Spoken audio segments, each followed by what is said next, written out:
In every kingdom, behind every throne, there's a rumor whispered too quietly for the history books. But some queens didn't just rule, they rewrote the rules of power, pleasure and politics. From scandal-drenched courts to whispered bedroom alliances, these 25 royal women seduced entire empires and terrified them. Were they lovers, manipulators, or just women with too much agency for their time? You decide, because once the crown goes on, nothing stays sacred. Welcome to 25 Queens Who Slept With Everyone, where history isn't just written by the victors, it's moaned through palace walls.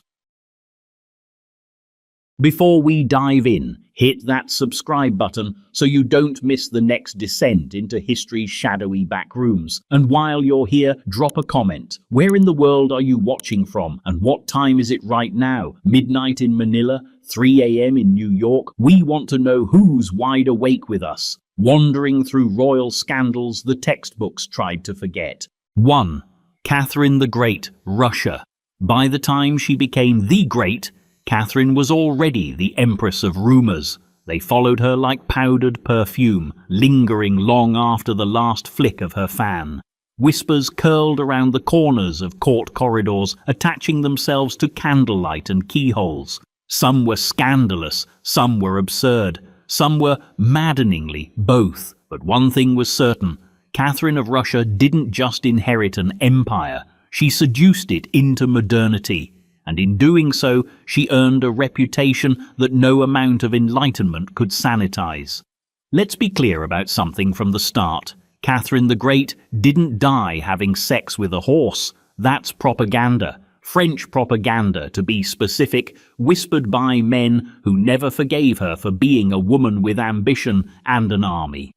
The story was anatomically implausible and logistically laughable, but it stuck because it felt like a punchline history wanted to believe.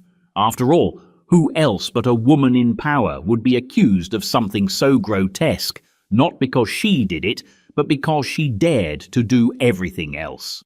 Born a minor German princess, Catherine married into Russian royalty like one might plunge into icy water, fast, committed, and immediately regretting it. Her husband, Peter III, was, how shall we say, a man whose emotional intelligence hovered somewhere between a spoiled cabbage and a broken music box. He played with toy soldiers in bed. He idolized Frederick the Great to the point of cosplay. He may have been functionally sterile. He was, by every account, profoundly unfit to rule, and even more unfit to be her partner. So she found others.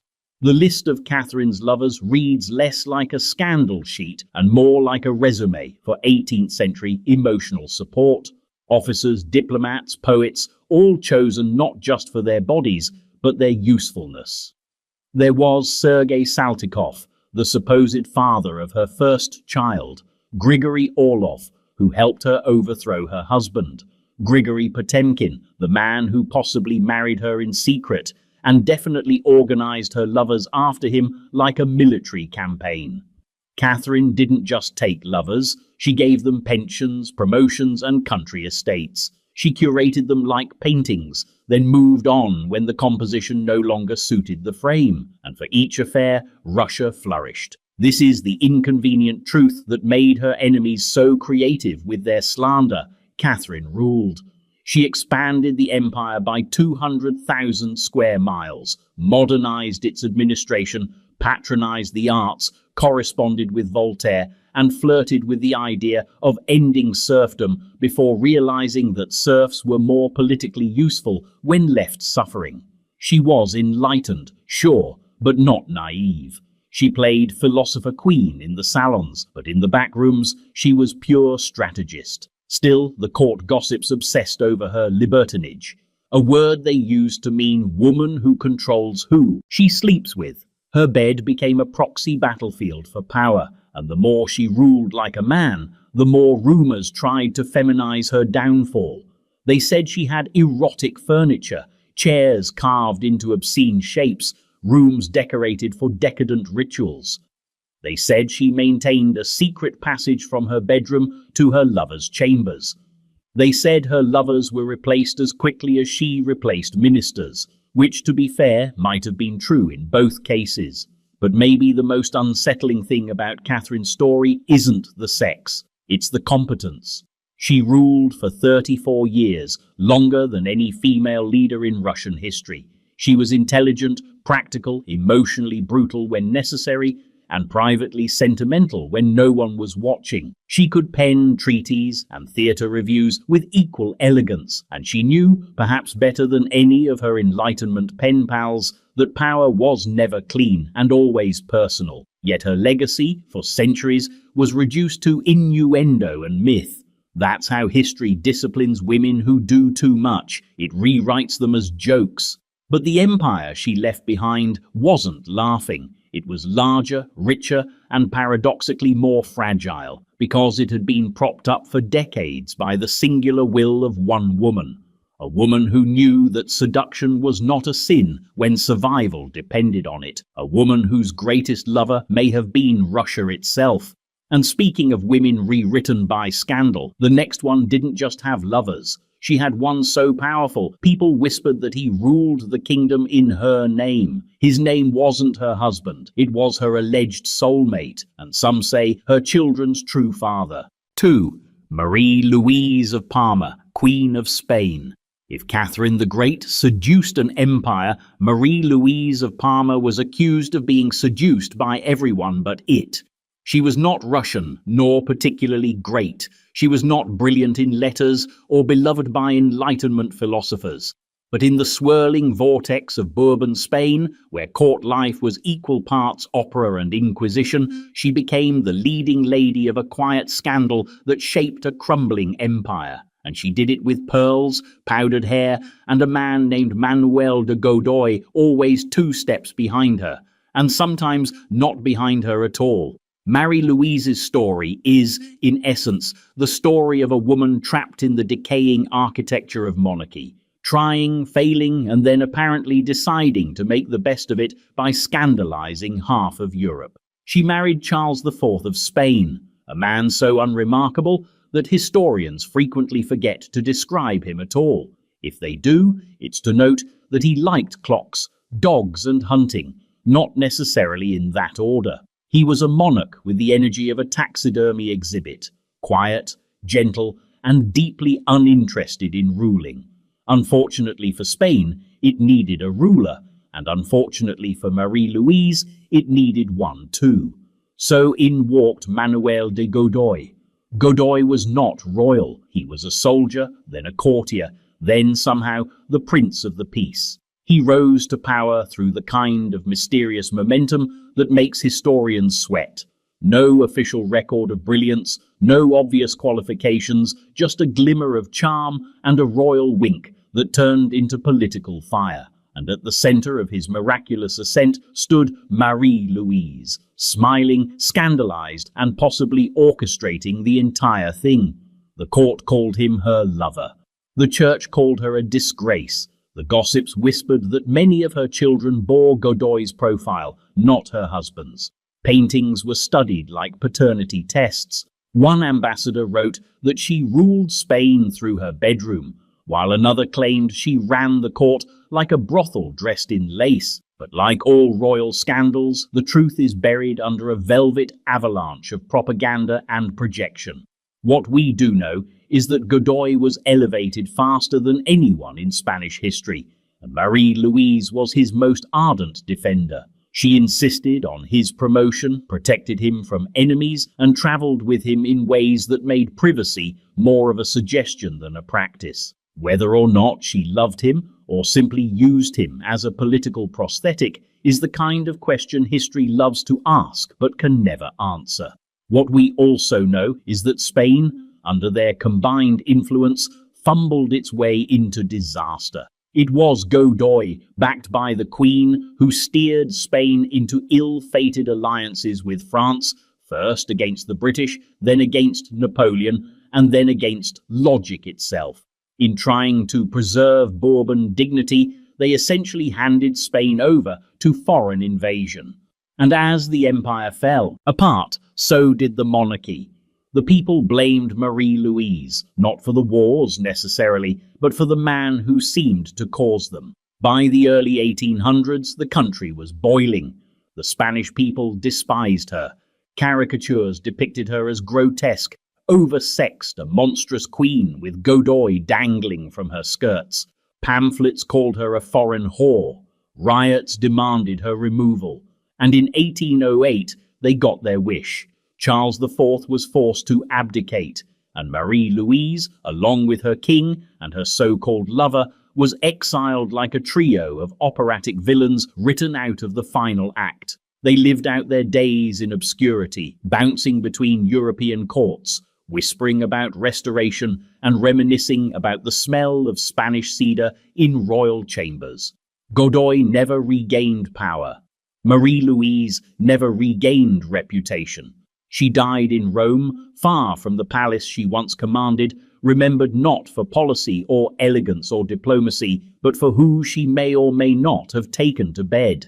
Which brings us to the heart of the mystery. Was Marie-Louise a power-hungry manipulator who ruled through scandal? Or was she just the nearest woman when the monarchy collapsed, forced to absorb the blame because no one wanted to blame the king? The truth, probably, is somewhere in between. A woman who made bad choices in a worse system, punished more for how she was rumored to love than for how she ruled. But if you think Marie-Louise's fate was cruel, spare a thought for the next queen, a woman whose power was so threatening that her entire downfall was choreographed like a courtroom drama. She didn't just die, she was executed for crimes that may never have happened, and for lovers who may never have existed. 2 queens in, and already the royal sheets are getting harder to untangle. If you're still with us, you clearly like your history with a little intrigue, so make sure to subscribe for more stories they definitely didn't teach in school. And hey, tell us in the comments, where are you watching from, and what time is it on your end? Late night doom scrolling in Dublin? Sunrise in Sao Paulo? We're building a global court of the curious, and you've just been knighted. 3. Anne Boleyn, Queen of England. By the time the axe fell, the truth had already lost its head. Anne Boleyn was never meant to be queen. She was meant to be a whisper, a mistress, a court flirt with clever eyes and a French education. Someone to be admired, maybe envied, but ultimately ignored by history. Instead, she became a revolution in a dress. The second wife of Henry VIII, the mother of Elizabeth I, and, most fatefully, the woman whose love life was rewritten as a list of sins to justify her destruction. They called her a seductress, a witch, a 6-fingered temptress with poison in her veins and ambition in her smile. She was the other woman before the phrase existed, but long before she lost her crown and then her life, Anne Boleyn was a lesson in how dangerous it is to want something more than survival. Let's rewind. Anne entered the English court not as a temptress, but as a polished, well-educated noblewoman returning from years in the French court. She spoke fluent flirtation, yes, but also Latin, theology, and fashion diplomacy. She knew how to charm, how to provoke, and most importantly, how to withhold. And it was that last skill that made her unforgettable to one particular man, King Henry VIII. Henry was already married when he met Anne. His wife, Catherine of Aragon, was noble, dignified, and in his eyes increasingly inconvenient. She had failed to give him a male heir. She had grown politically distant. And worst of all, she refused to disappear. So when Henry began to notice Anne, not just for her looks, but for her refusal to sleep with him, he decided, with all the subtlety of a canon, that she should be his queen. This is where things stopped being romantic and started being political theology. Henry sought an annulment. The Pope refused. Henry broke with the Catholic Church, declared himself the supreme head of the Church of England, and effectively rewrote divine authority just so he could marry Anne. That's how powerful she was. Or rather, that's how powerful he wanted her to be. And for a brief moment, Anne Boleyn had everything. She became queen. She wore it like armor. She gave birth to a daughter, not the son Henry wanted, but a future monarch nonetheless.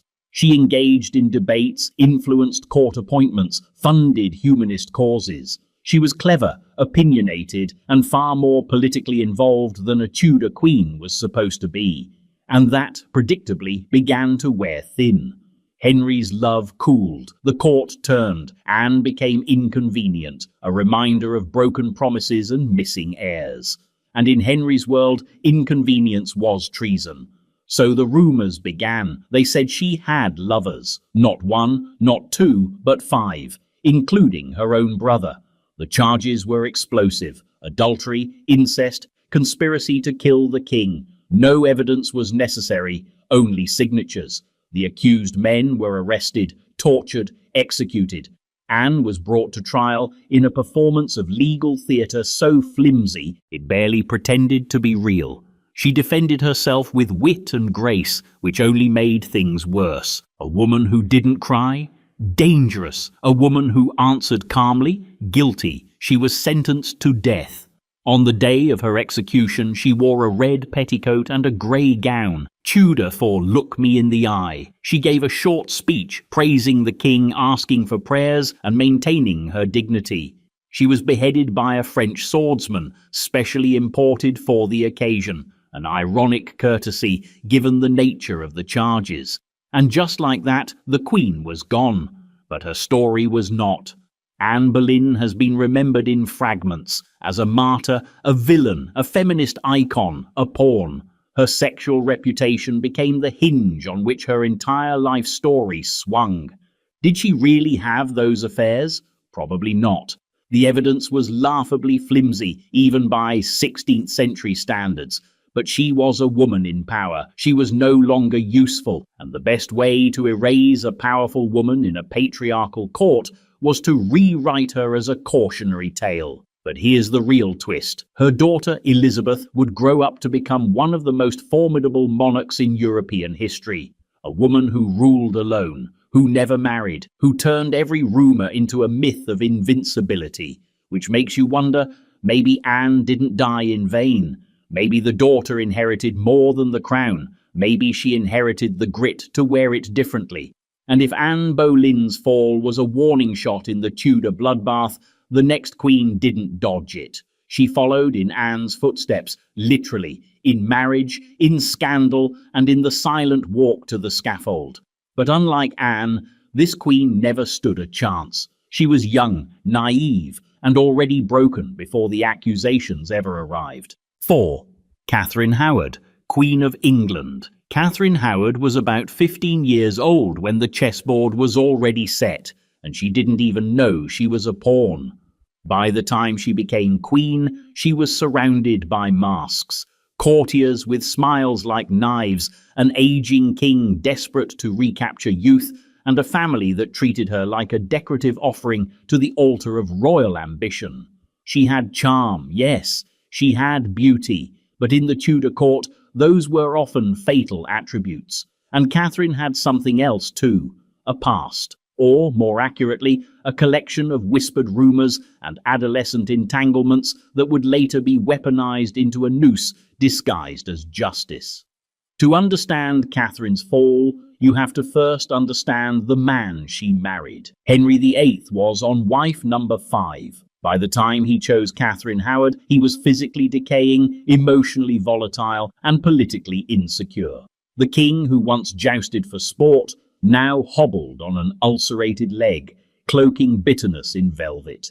He needed a distraction, he needed affirmation, and he needed someone young enough to forget that his court had become a cemetery for queens. Catherine was a teenager. Henry was 49. She wasn't selected because she was wise. She was selected because she was radiant. And more importantly, she was a Howard, niece to the Duke of Norfolk, whose family had already failed once with Anne Boleyn. This time, they'd try again, only softer, sweeter, more obedient. Catherine was packaged as the antidote to scandal, the fresh, innocent face who would redeem the king's troubled reign. No one seemed to care that she didn't even understand the rules of the game, but court life has a way of peeling back illusions, and Catherine, naive though she was, didn't remain a secret for long. You see, before she became queen, Catherine lived in the household of the Dowager Duchess of Norfolk, a place less like a finishing school and more like a gilded holding pen for politically adjacent girls. There she had flirtations, exchanges, maybe more. One of them was with her music tutor, Henry Mannix, a man who later claimed things that would re-emerge with eerie precision when it suited others to repeat them. Then came Francis Derham, a bolder suitor. He allegedly called her his wife and acted the part in front of other servants. These weren't scandals then, they were adolescent dramas. But in the Tudor court, the past has a way of returning with a dagger tucked into its sleeve. Still, the real problem wasn't what Catherine did before she married the king. It was what she allegedly did after. Enter Thomas Culpeper, a gentleman of the king's chamber. Young, ambitious, possibly charming, possibly dangerous. What we know is that he and Catherine met, secretly, repeatedly, sometimes aided by one of her ladies-in-waiting. What we don't know is what happened behind those locked doors. There were letters, there were servants who talked, there were suspicions, but no clear evidence. Not that it mattered. Once whispers reached Archbishop Cranmer, and once Cranmer reached Henry, the machinery of royal panic turned with brutal speed. Henry, who once called Catherine his rose without a thorn, reportedly broke down upon hearing the accusations. Betrayal, in his eyes, wasn't just personal, it was treason. Catherine was interrogated, pressured, her past laid out like a tapestry of seduction and deceit. The men involved were arrested, tortured, confessions were extracted. How willingly, history doesn't care to specify. What it does record is this: once the narrative was set, there was no turning back. Catherine was stripped of her title, imprisoned, condemned. She was accused not only of adultery, but of concealing her prior relationships from the king, a sin of omission that, in Tudor logic, could equal treason. She was sentenced to die. But before she went to the scaffold, she asked for the execution block to be brought to her cell, not out of morbid curiosity, but so she could rehearse, practice kneeling, practice grace, practice silence. It's one of the few things that makes her seem real in the chaos of royal myth. A teenage girl rehearsing how to die with dignity in a world that had never allowed her to live freely. On the day of her execution, she was calm. She said little. She knelt, and with that the rose without a thorn was erased. Not because she was dangerous, but because she was inconvenient. Her fall wasn't just about alleged infidelity. It was about a king's pride, a court's paranoia, and a world where a woman's worth was measured in purity, obedience, and political silence. But Catherine's legacy didn't disappear entirely. In modern eyes, she's been reimagined not as a villain, but as a victim of grooming, of politics, of history's sharpest scissors. And still, her story is often reduced to the same familiar formula. Young, beautiful, reckless, dead. Yet the next queen in our list flipped the formula entirely. She didn't go quietly, she didn't beg, and she didn't play innocent. Instead, she ruled with one eye on the throne and the other on her enemies. And some say, on the sharp end of a blade meant for her own son. 5. Irene of Athens, Byzantine Empress. If the Byzantine Empire had a taste for irony, and it very much did, then Irene of Athens was its finest vintage. She was a woman who rose to supreme power in an empire ruled by men, only to be remembered as the woman who may have destroyed her own son to keep it. Whether she actually did is, as always, lost in the fog of ancient accusations. But one thing is undeniable. Irene was not just a scandal. She was a political thunderstorm wrapped in silk and suspicion. She entered the imperial court not as a firebrand, but as a bride, a beautiful aristocratic girl from Athens, chosen by Emperor Constantine V to marry his son Leo IV. She was picked for her looks perhaps, and for her connections, but certainly not for her future ambitions. No one expected the girl from Athens to rewire the machinery of empire, and yet that's exactly what she did. Leo IV, her husband, became emperor in 775. Their marriage was as cold as the Byzantine winters and just as bleak. He tolerated her presence, ignored her influence and, critically, opposed her religious beliefs. Irene was a staunch supporter of icons. Leo was a staunch iconoclast. To the modern ear, it might sound like a niche theological disagreement. To Byzantium, it was civil war in miniature. Icons weren't just paintings, they were flashpoints of divine authority. To support them was to declare one's allegiance to the old faith. To destroy them was to declare war on tradition. And Irene, even before she was empress in name, knew which side she wanted to win. Leo died suddenly, perhaps of illness, perhaps of stress, or, depending on your sources, perhaps of Irene being very persuasive with his doctors. Regardless, his death left the throne to their son, Constantine VI. But Constantine was only 9 years old. So Irene did what ambitious mothers in autocratic systems have always done. She became regent. At first, it looked like standard imperial procedure, a mother protecting her son's rule. But slowly, subtly, she began to shift the balance. She signed documents in her name. She placed loyalists in key positions. She reinstated the veneration of icons. A deeply symbolic move that enraged half the court and elevated her status among the devout. By the time Constantine came of age, the empire no longer belonged to him. It belonged to her. What followed was a Byzantine soap opera of failed coups, maternal manipulation, and power games that would make any modern political strategist blush. Constantine tried to assert himself. He pushed back against his mother's authority. He exiled her allies. He tried to rule.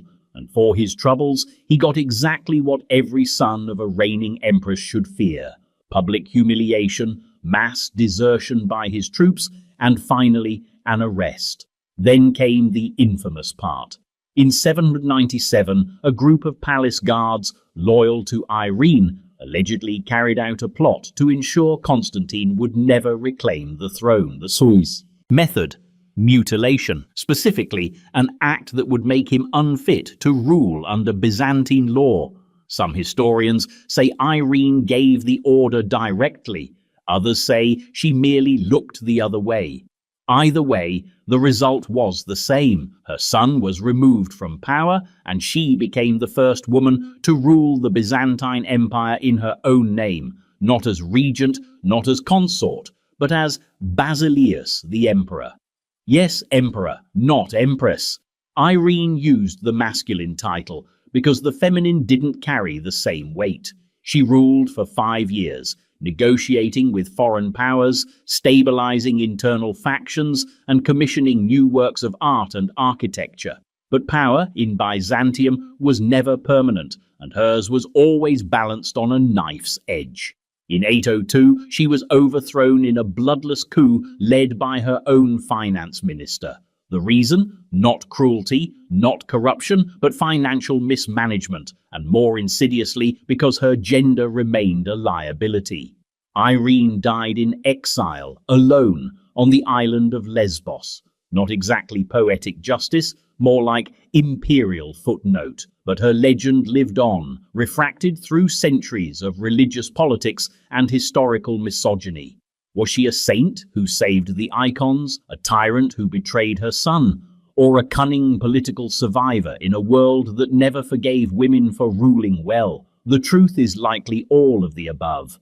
Irene didn't sleep her way to power. She outmaneuvered it. She wielded motherhood as both shield and sword until neither could protect her. And perhaps most disturbingly, she didn't seem haunted by it. But if you think that's a messy family drama, wait until you meet a queen whose love life wasn't just whispered about, it was detailed in her own memoirs. Affairs, intrigue, betrayals, all recorded in scandalous prose and poetic revenge. And unlike Irene, she didn't lose her crown. She just made sure her lovers lost everything else. 6. Marguerite de Valois, Queen of France and Navarre. If history had a patron saint of messy royal entanglements, Marguerite de Valois would be the front runner, though she'd probably arrive fashionably late, scandalously dressed, and unapologetically laughing. Born into the blood-soaked court of 16th century France, Marguerite was a Valois, and that meant two things: royal blood and political chaos. She was the daughter of Catherine de' Medici, one of the most feared political puppeteers in European history, and the sister to three kings of France. From the moment she could read, Marguerite was surrounded by poison, daggers, and the most dangerous weapon of all, marriage alliances. And Marguerite, to her credit, turned all of it into literature. Let's begin at the wedding. Marguerite de Valois married Henry of Navarre in 1572.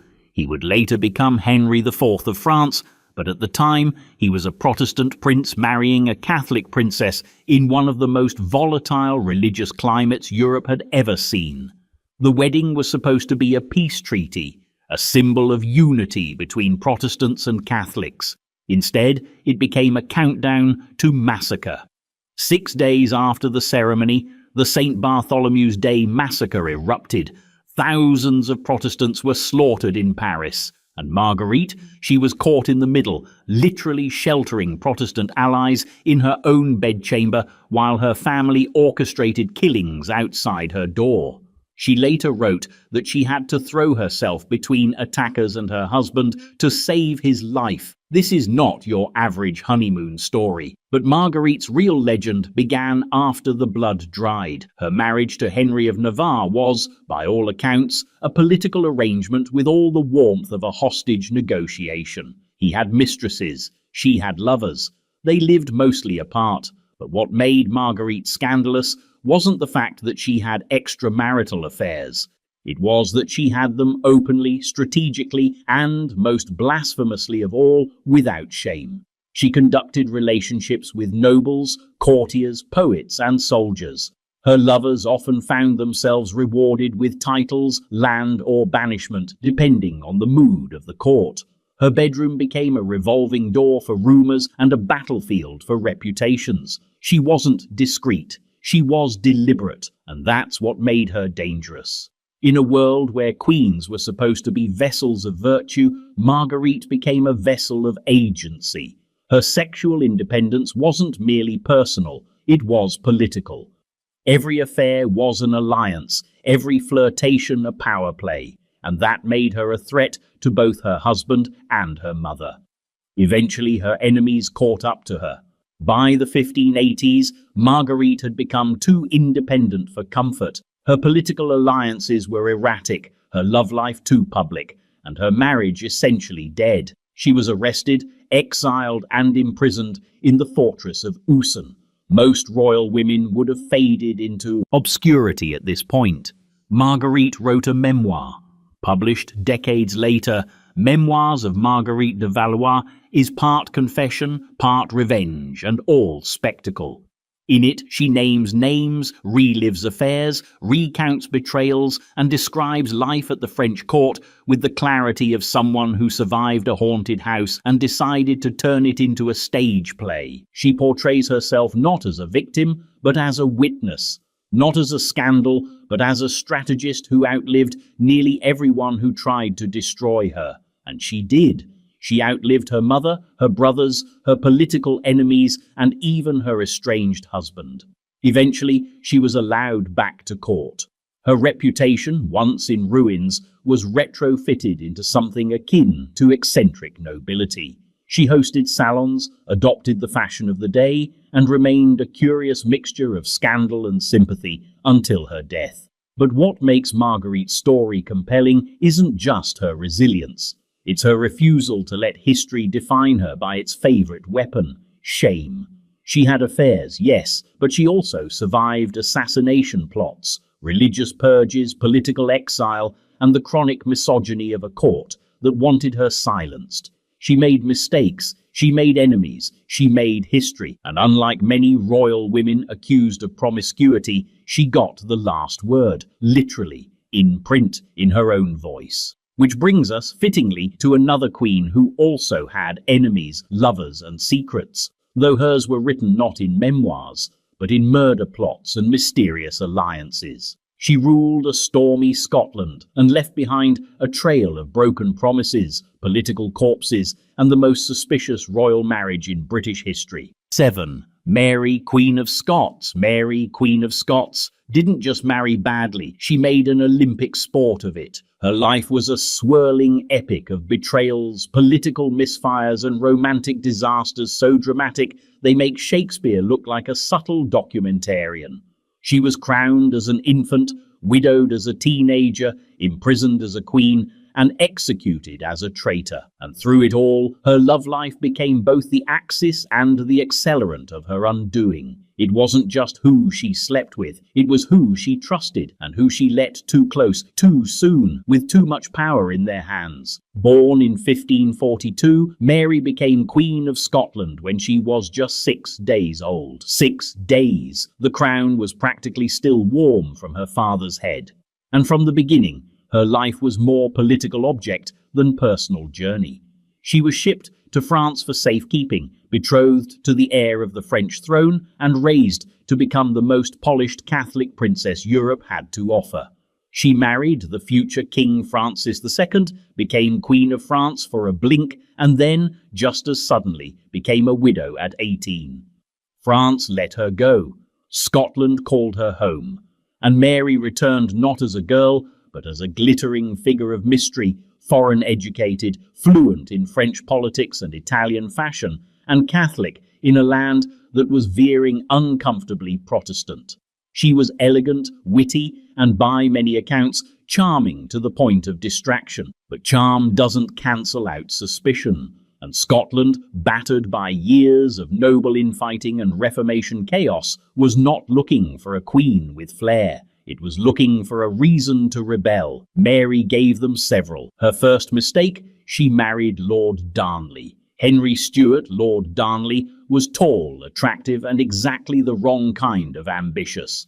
At first, it looked like a solid match. Both were Catholic, both had Tudor blood, and together they could strengthen their claim to the English throne. But almost immediately, the marriage disintegrated into chaos. Darnley was arrogant, insecure, and wanted to be king in more than just name. He resented Mary's power. She, in turn, resented his incompetence. Then came David Rizzio. Rizzio was Mary's private secretary and closest confidant. A musician by trade, he rose quickly through her court and was rarely far from her side. This closeness sparked rumors, whispers that they were lovers, that he was manipulating her, that he had too much influence. Darnley, seething with jealousy and needing a political scapegoat, orchestrated one of the most infamous acts in Scottish court history. During a dinner party, Rizzio was dragged out in front of the pregnant queen and stabbed repeatedly by a group of nobles, allegedly with Darnley watching. Mary survived. Her baby, future King James VI, survived. Rizzio did not, and yet somehow Darnley wasn't punished. Instead, Mary tried to reconcile. Historians still debate whether this was a political tactic or a personal mistake. But, regardless of her motives, it didn't save Darnley. Less than a year later, he was dead, blown up in a mysterious explosion at a house outside Edinburgh. His body was found in the garden, apparently unharmed by the blast, but strangled.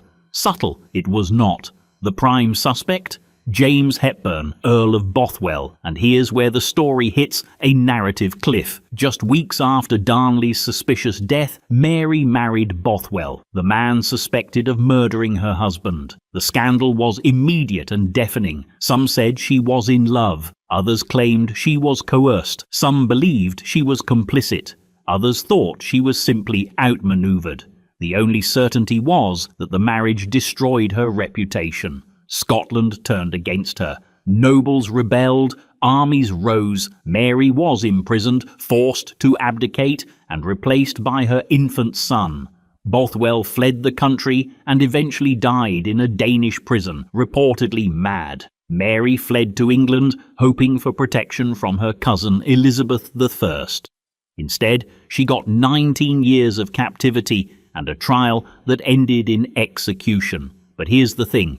Mary's legend only grew in exile. She was beautiful, tragic, Catholic, a queen who loved unwisely but too well. And most dangerously, she was a rival claimant to the English throne. Her letters, some authentic, some possibly forged, painted her as a woman torn between love and power, loyalty and survival. Her enemies painted her as a schemer, a seductress, a murderer. Her supporters called her a martyr. She died at Fotheringhay Castle in 1587, formally accused of plotting to assassinate Elizabeth. The trial was more performance than process. The sentence was predetermined, and her last act was as carefully orchestrated as her downfall, dignified, defiant, dressed in scarlet, the colour of martyrdom. Mary, Queen of Scots, remains one of the most polarising figures in royal history. Was she a romantic fool, a political failure, or a woman simply born into a world that gave her power but no control over how she used it? Either way, her story became a kind of warning, especially for queens who dared to love in public. But the next woman didn't wait for history to define her. She rewrote it herself. She came from the gutter, climbed to the throne, and wore every insult like an embroidered badge of honour. Her enemies called her a courtesan. The empire called her empress. And her rise remains one of the most improbable and scandalous power moves in ancient history. 8. Empress Theodora, Byzantium. History has a way of polishing women into archetypes. They become saints, sinners, seductresses, or symbols, rarely individuals. But every so often, someone slips through the mold entirely. Empress Theodora of Byzantium was one of those people. She didn't ascend the throne by birthright, or by accident, or by marrying into a scandal. She got there because she refused not to, and the stories of how she did it, real, exaggerated, or entirely invented, are some of the most politically charged gossip in ancient history. Theodora's early life is hard to pin down, mostly because the man who documented it hated her guts. That man was Procopius, official historian and part-time character assassin. In his secret history, he describes her as a woman of infinite wiles, whose beauty ensnared men and whose ambition terrified them. He accused her of every scandalous behavior imaginable, often with suspiciously theatrical detail. He wrote of her past not with curiosity, but with contempt, which is why modern historians take every word he wrote with a grain of salt, and sometimes a whole salt mine. What we do know: Theodora was born in the 6th century, likely to a lower-class family. Her father worked in the hippodrome, the Byzantine equivalent of a football arena/political battleground. After he died, her family lost its status, and Theodora, still young, found herself in the world of performance and entertainment. That's where the rumors begin. Some say she was an actress, others say she was a dancer, still others whisper she was something more controversial. In Byzantium, the line between performer and scandal magnate was razor thin, but the details matter less than the trajectory, because regardless of how she started, Theodora eventually caught the eye of Justinian, a rising star in the imperial court, heir to the throne, and depending on who you ask, either smitten with her wit or blindsided by her beauty, possibly both. Here's the catch: Byzantine law forbade senators from marrying actresses. That was a problem, so Justinian did what any love-struck future emperor might do. He changed the law. It's one thing to fall in love with a commoner. It's another to rewrite the legal code to make the marriage legal. That's not infatuation, that's infrastructure. They married, and when Justinian became emperor in 527, Theodora became empress, not just in title, but in function. She didn't stand behind him, smiling mutely at ceremonies. She stood beside him in council. She advised, negotiated, and occasionally overruled. Foreign dignitaries wrote of her intelligence. Domestic enemies whispered about her influence. Procopius, who served in the court, spoke of her as if she were a sorceress hiding behind a veil of silk. Her enemies couldn't make sense of her, so they tried to explain her power the only way they knew how, through scandal. She had to be seductive, manipulative, morally suspect. Why else would a former entertainer wield such political weight? She had to have slept her way to the top. It was the only explanation that fit within the boundaries of their imagination. But Theodora wasn't interested in their boundaries. She pushed for women's rights, passed laws to protect lower-class women from exploitation, and expanded the rights of actresses, courtesans, and divorcees. She increased penalties for abuse. She intervened in legal cases. She stood firm during the Nika riots, a citywide revolt that nearly ended Justinian's reign, refusing to flee even when survival seemed uncertain. While Justinian hesitated, Theodora famously declared that royal purple makes a fine shroud. That is not a woman afraid of scandal. That is a woman unafraid of death if it meant dying with authority. Still, the rumors stuck. Even centuries later, people can't quite agree on how to remember her. To the Orthodox Church, she became a saint. To Procopius, she remained a vulgar climber. To modern historians, she's a case study in how a woman in power becomes a canvas for projections. Did she really rise through scandal, or did scandal rise to meet her once she had power? It's hard to say, but what's clear is that Theodora did not play by the rules of her time, and for that, her memory has been alternately celebrated and maligned ever since. She dared to live out loud in a world that preferred its women either silent or sanctified.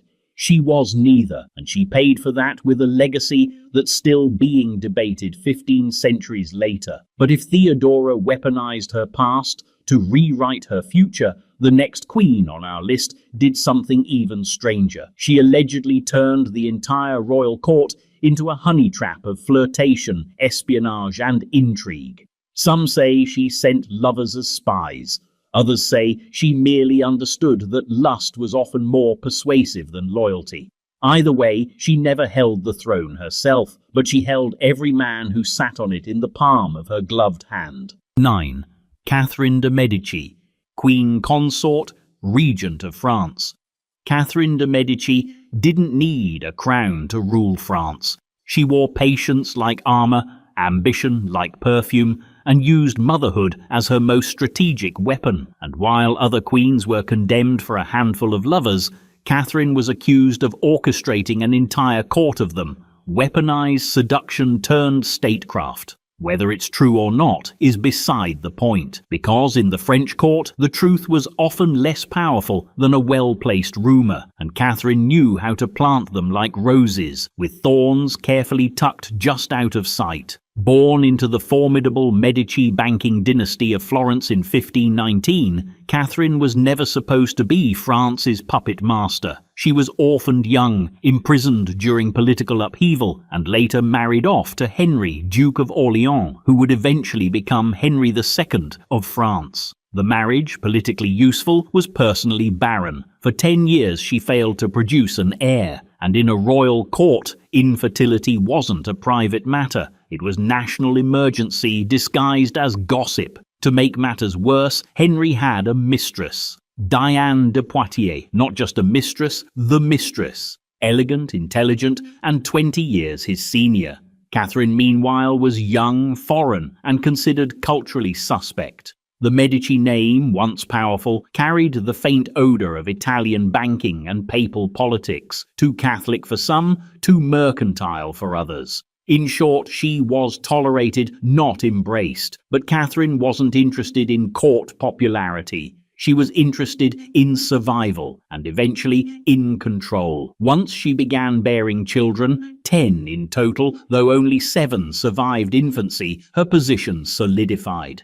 Then, in 1559, Henry II died suddenly in a jousting accident. His eldest son, Francis II, took the throne, and Catherine stepped quietly into the role of Queen Mother, then Regent, then something far more dangerous, the power behind the power, and that's where the stories begin. Catherine ruled during one of the most tumultuous periods in French history.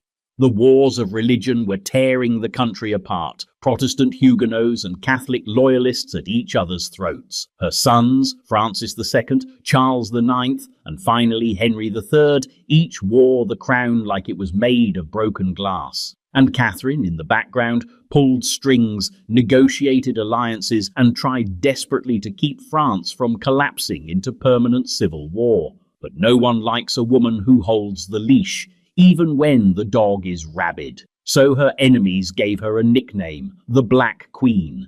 They painted her as a poisoner, a sorceress, a schemer whose fingerprints were on every assassination and every betrayal. Her Italian background helped fuel the fire.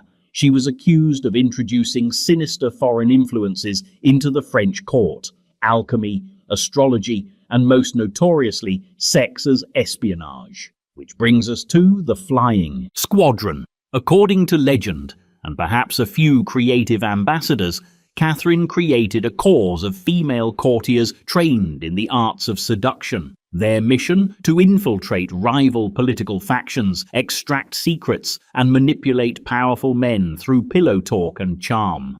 These women, known as l'escadron volant, were said to float through court like perfume and poison, gathering intelligence, influencing decisions, and reporting back to Catherine. The evidence for their existence is at best circumstantial. Historians remain divided. Some see it as classic misogynistic paranoia, others as plausible strategy in a court where marriages were just slow-motion treaties. Either way, the myth stuck, and Catherine, who never publicly acknowledged such a scheme, did nothing to dispel it. She knew power often came not from controlling the narrative, but from letting others fear what they didn't understand. Her real genius, however, was not in the rumored spycraft. It was in balancing factions, manipulating alliances, and outlasting everyone who tried to sideline her. She arranged the controversial marriage of her daughter, Marguerite de Valois, to the Protestant Henry of Navarre in a failed attempt to unite France, a move that immediately preceded the St. Bartholomew's Day massacre, one of the bloodiest events in French history. Did Catherine orchestrate it, prevent it, simply fail to stop it? Depends who you ask. But her name has been inked into the story either way. In the end, Catherine died not as a villain, nor as a saint, but as a woman who tried to keep a doomed dynasty breathing while everyone around her was busy setting the house on fire.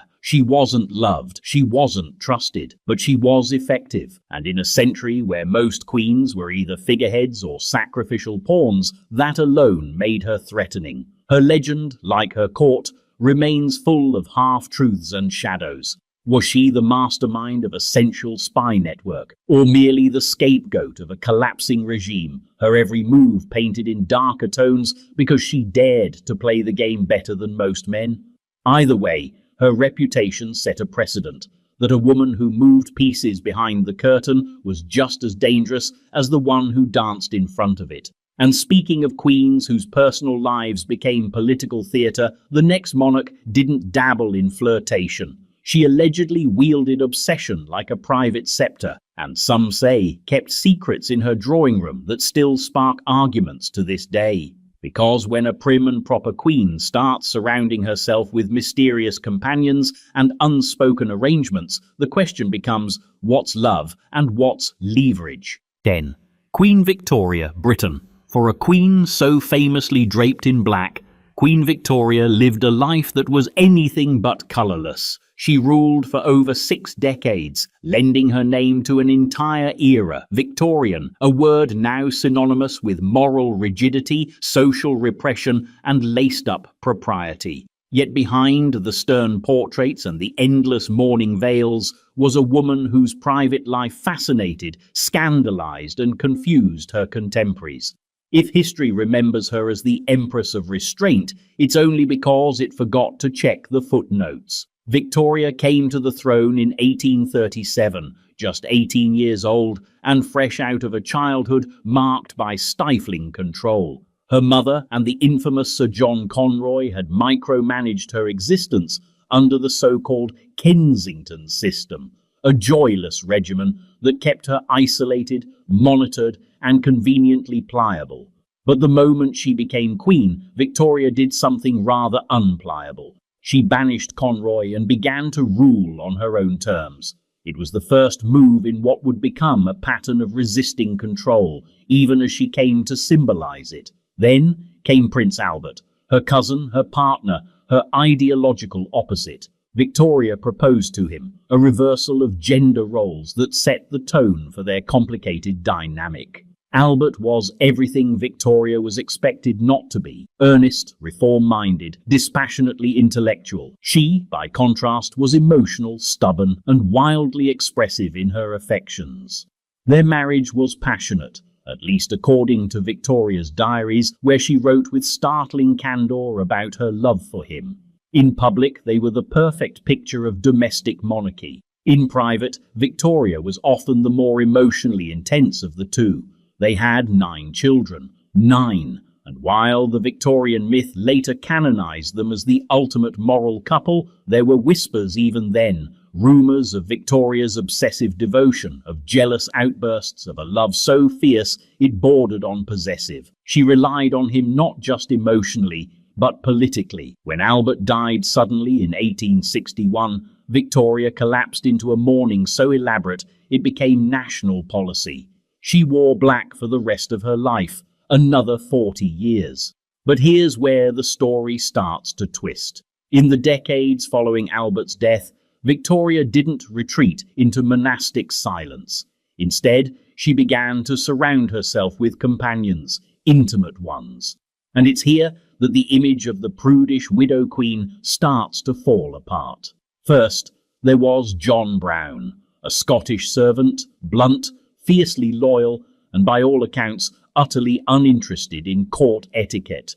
Victoria adored him. She relied on him. She elevated his position. She allowed him to speak to her in ways no other man dared. She gave him nicknames. She signed letters to him as "Your loving Victoria." The court was scandalized. Rumors flew. Some claimed they were secretly married. Satirical newspapers referred to her as Mrs. Brown. Paintings were defaced. Ministers protested. Victoria ignored all of it. Brown died in 1883. She mourned him deeply.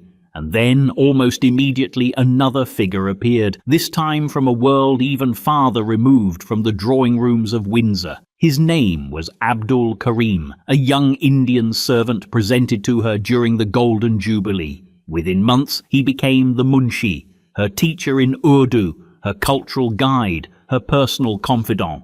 She wrote of him constantly. She gave him land, titles, privileges. She dined with him alone. She defended him against racism from her own children and advisors, and again the rumors exploded. This wasn't just a friendship, they said. This was something more, an inappropriate closeness, a possible manipulation, a scandal with imperial implications. But here's the catch. We don't actually know. Victoria's personal diaries and letters regarding Karim were heavily edited, some destroyed after her death, especially by her son Edward VII, who wanted to scrub the Munshi episode from the royal record. What survives suggests a relationship of deep affection, complex interdependence, and emotional intensity. Whether it crossed romantic lines is, as ever, open to interpretation. And maybe that's the point. Victoria's life, like her empire, was defined by contradictions.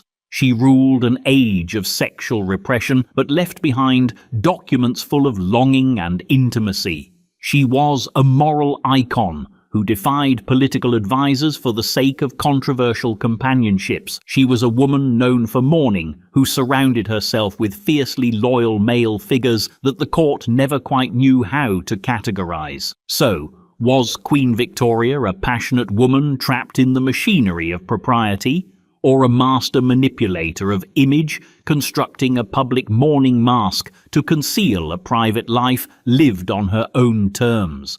The answer depends on which letters you believe and which ones were burned. But what's clear is that the deeper you dig into her personal life, the less Victorian Queen Victoria appears.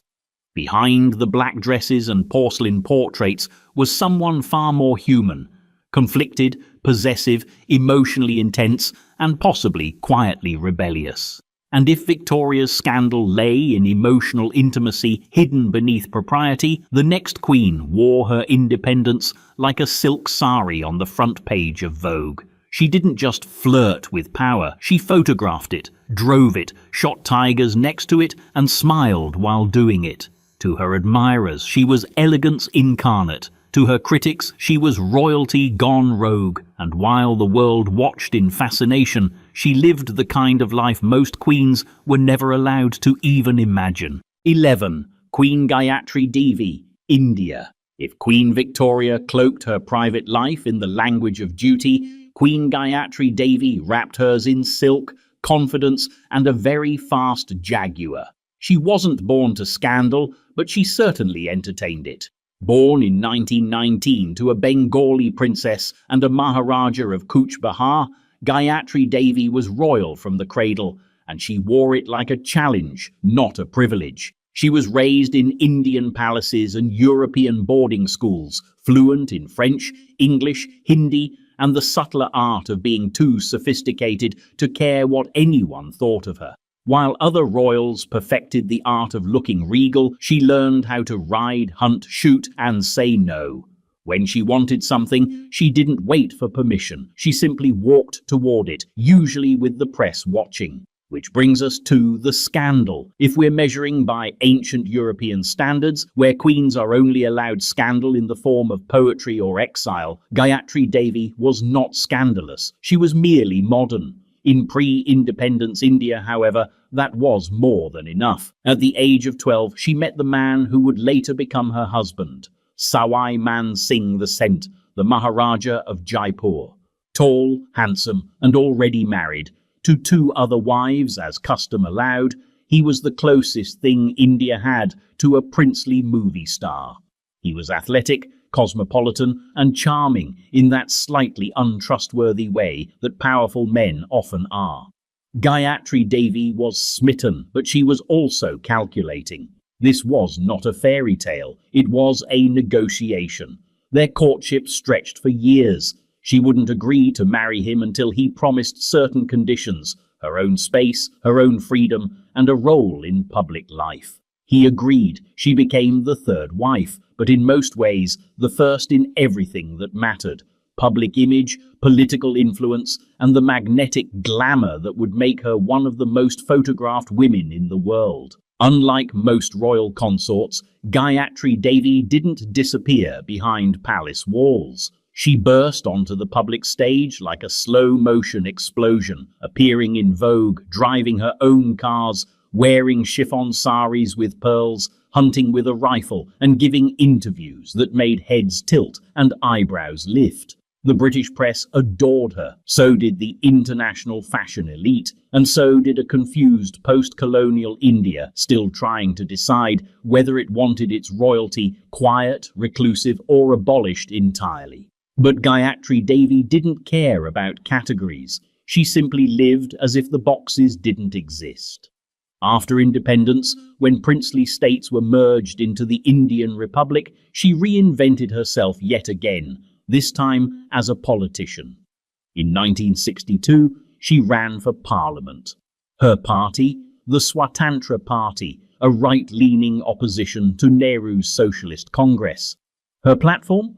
Freedom, economic liberalism, and the suggestion that perhaps the elite weren't always the problem. Her opposition, the entire political establishment. She won anyway, in a landslide. In fact, she won with what was then the world's largest electoral majority, according to the Guinness Book of Records. And yet, even in Parliament, the whispers followed. Not of corruption, not of incompetence, but of style. She was too glamorous, they said. Too privileged, too fluent in English, too fond of cocktails, polo matches, and European friends. It was the same old story. When a woman moves through power with elegance, critics reach for character assassination through aesthetics. And the real irony, Gayatri Devi's personal life was far less dramatic than people wanted it to be. There were no confirmed affairs, no broken marriages, no secret lovers smuggled through side doors. She was devoted to her husband, and after his death in 1970, she remained single. But the image of her, the beautiful royal widow, elegantly aloof, was irresistible to gossip mongers. She was linked to everyone from foreign diplomats to movie stars, though none of it stuck because none of it was substantiated. Still, her grace became its own kind of defiance. In a country wrestling with what to do with its royal past, Gayatri Devi didn't apologize for hers. She modernized it. She ran schools. She championed women's education. She advocated for heritage preservation. And when Indira Gandhi declared the emergency in 1975, suspending civil liberties and imprisoning political opponents, Gayatri Devi was arrested and thrown in jail.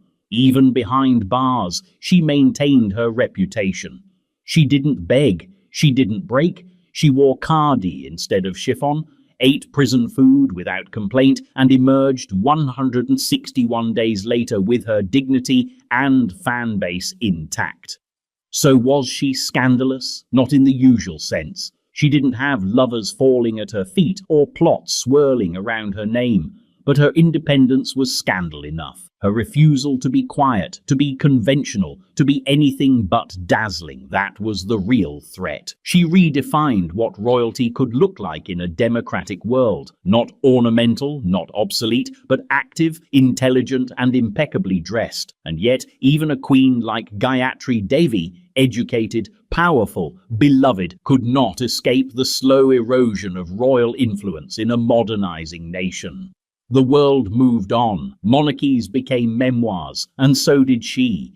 But the next queen on our list never needed velvet or vintage cars to draw attention. She lived in an ancient land, ruled in ritual silence, and fought not for style points, but for survival. And her story begins not with a scandal, but with bones buried beneath an oracle's words, in a palace older than history, where power was measured in bronze and bloodlines, and queens ruled beside kings in the shadows of ancestral spirits. 12.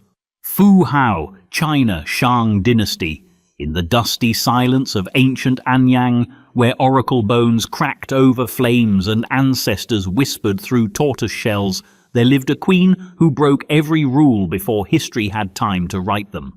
Her name was Fu Hao, and she didn't simply exist in a world dominated by men. She conquered it, literally. But to call Fu Hao merely a queen is to undersell her. She was a general, high priestess, royal consort, landowner, military commander, and spiritual gatekeeper, all rolled into one enigmatic figure. And though she lived over 3,000 years ago, during the Shang dynasty, China's second historical dynasty, her story reads less like a footnote and more like a myth hiding in plain sight, which is ironic because for centuries no one even remembered she existed. Her name re-emerged not through song or scrolls, but through science. In 1976, archaeologists uncovered her undisturbed tomb in Anyang, Henan province. Inside were the remains of a woman surrounded by riches, jade artifacts, bronze weapons, ceremonial vessels, and a staggering number of oracle bones. But it wasn't just what she left behind. It was what those bones said. The inscriptions revealed something that turned centuries of patriarchal assumptions on their heads. Fu Hao had not just been a wife, she had led armies, massive ones, into battle. She had performed key rituals for the Shang king. She had owned land in her own right. She had received sacrifices after her death typically reserved for rulers and deities. In other words, she was not just exceptional, she was foundational. And yet, like so many powerful women in history, her reputation became entangled with speculation, especially about her role as a royal consort in a polygynous court. Fu Hao was one of King Wu Ding's many wives, possibly one of over 60, but she was not background decoration. While other consorts played traditional roles, Fu Hao was entrusted with matters of state and war. Wu Ding routinely turned to her to lead campaigns against hostile tribes, the Tufang, the Qiang, the Yi, and the Ba. Oracle bone inscriptions document these expeditions with stunning clarity. Not only did she fight, she won, again and again. And here's where the intrigue sets in. In a royal household with dozens of wives, why did one woman rise to such prominence? Why her?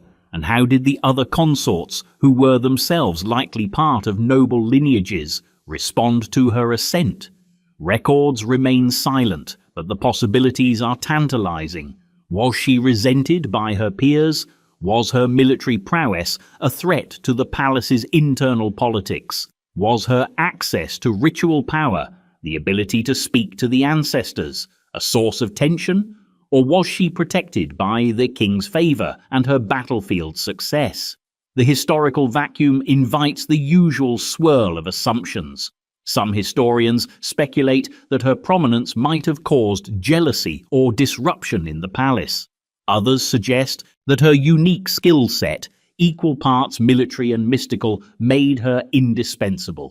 After all, in Shang society, spiritual authority and statecraft were inseparable. Being able to conduct divinations wasn't just religious, it was political. If you could interpret the ancestors' will, you could influence everything from war declarations to agricultural planning. And Fu Hao didn't just participate in rituals, she led them. That alone places her at a crossroads of gender, power, and politics rarely seen in ancient royal records. Her role blurs the line between queen and priestess, between servant of the divine and master of the material world. It also raises the tantalizing possibility that the Shang court, for all its patriarchal leanings, may have been more flexible, more opportunistic about who could wield power than previously thought. Still, it's impossible to ignore the faint outlines of contradiction. A woman elevated in a male-dominated system, praised for her loyalty, yet given unprecedented autonomy, treated as both subordinate and sovereign. The historical record doesn't call it a scandal, but only because the scandalous nature of her power was too deeply embedded in ritual to be openly questioned. Fu Hao died young, possibly in her early 30s, but even in death, she retained authority. Her tomb was given royal treatment, filled with ritual vessels and animal sacrifices. The bronze weapons buried beside her weren't symbolic, they were hers. The jade artifacts weren't decorative, they were ceremonial tools. The respect she commanded was not borrowed from her husband. It was earned in blood, belief, and battlefield legend. So no, Fu Hao doesn't make this list because of romantic liaisons or bedroom intrigues. She makes it because her life and afterlife existed at the precarious intersection of royal privilege, spiritual mystique, and gendered power. A queen among warriors, a general among priests, a wife among kings. And if that sounds like a contradiction, it's because history often is. But the next queen on our list didn't need a tomb full of bronze to earn her reputation. She lived much later, but her legacy is no less tangled in whispers and power plays. She was scandalous not for what she did, but for who she may have done it with. Her royal title was questioned, her fidelity was doubted, and her children, let's just say the family resemblance has been up for debate ever since. 13. Maria Luisa of Spain, Queen Maria Luisa of Parma. If you ever want to understand how power eats its own, just look at Maria Luisa of Parma. She was Queen of Spain for nearly 4 decades, and in that time she ruled nothing officially, but was blamed for everything.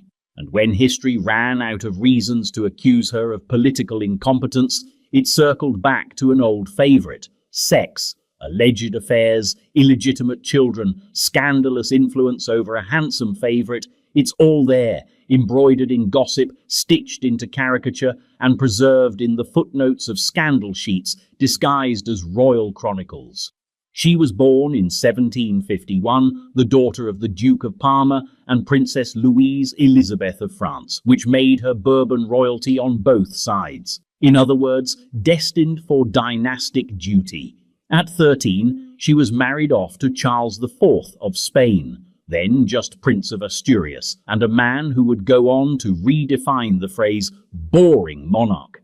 Charles was not a monster. He was not a tyrant. He was instead the exact kind of mediocrity that history can't be bothered to hate. He loved hunting, clocks, and religion. He had the emotional depth of a porcelain figurine and the political insight of a mildly confused taxidermist, which meant that from the very beginning, Maria Louisa's marriage was less a partnership and more a very polite form of imprisonment. But Maria Louisa, she was vivid, she was sharp, and she was tired of pretending her husband was interesting. That's where Manuel de Godoy comes in. Godoy was a young noble from Extremadura, handsome, ambitious, and quick with a smile. He entered the royal court as a guard, and, within a few years, had ascended to become one of the most powerful men in Spain. Why? That depends on who you ask. The official story says Charles favoured him for his loyalty and political usefulness. The unofficial story says Maria Louisa favoured him for reasons whispered in every salon from Madrid to Vienna. She was 25 years older than him. She promoted him rapidly. She defended him obsessively, and people noticed. Godoy became the lightning rod for all of Spain's political frustrations, and Maria Louisa became the alleged storm cloud behind him. Whenever something went wrong, it was attributed not to incompetence or corruption, but to their supposed relationship. Napoleon mocked her. Caricatures portrayed her as a seductress manipulating a love-struck courtier. Pamphlets referred to her as Godoy's puppet master, or worse, his mistress. Some even claimed that several of her children were actually his, not the king's. Let's pause there. There is zero solid historical evidence that any of these rumors are true, but in the eyes of the public, truth was irrelevant. Maria Louisa was powerful. She was politically active. She had opinions and didn't always keep them to herself. That was more than enough to warrant moral condemnation. And the politics were only making things worse. Under Charles IV, Spain tumbled from one foreign policy disaster to another. Alliances with revolutionary France, wars with Britain, internal economic collapse, everything fell apart with embarrassing speed. Godoy, as Prime Minister, was seen as responsible, and Maria Louisa, as his alleged protector and benefactor, was painted as the architect of Spain's decline. By the time Napoleon's armies invaded in 1808, the Spanish people had had enough. An uprising forced Charles IV to abdicate in favour of his son, Ferdinand VII. Maria Louisa was exiled, along with her husband and her beloved Godoy. They ended up in Rome, where the former queen, once draped in silks and surrounded by ministers, was reduced to living under surveillance, her reputation in tatters. She died in 1819, far from the court she had once animated, remembered less as a monarch and more as a cautionary tale.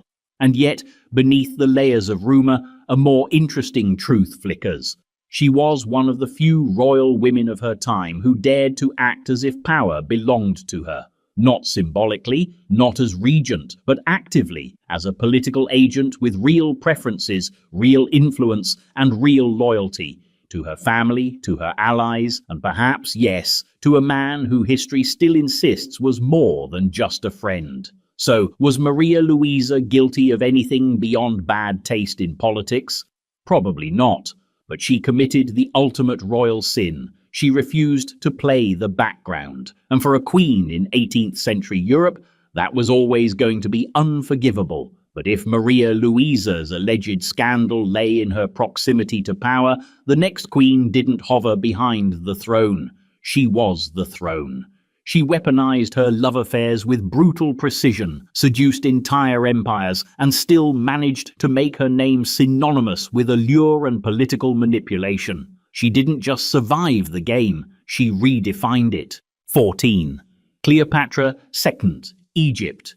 If myth had a marketing department, Cleopatra would have been its star client. Over 2 millennia of history, legend, poetry, and propaganda have turned Cleopatra VII into a Rorschach test for every cultural anxiety about women, power, and seduction.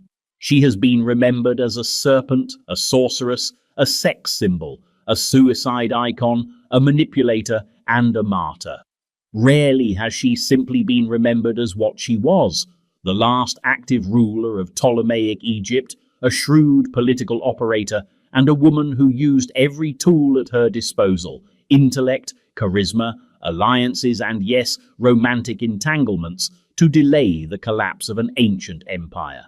Let's start by burning one of the more persistent myths to the ground. Cleopatra was not Egyptian. She was Greek, descended from Ptolemy I, one of Alexander the Great's generals who carved out a Hellenistic kingdom in Egypt after Alexander's death.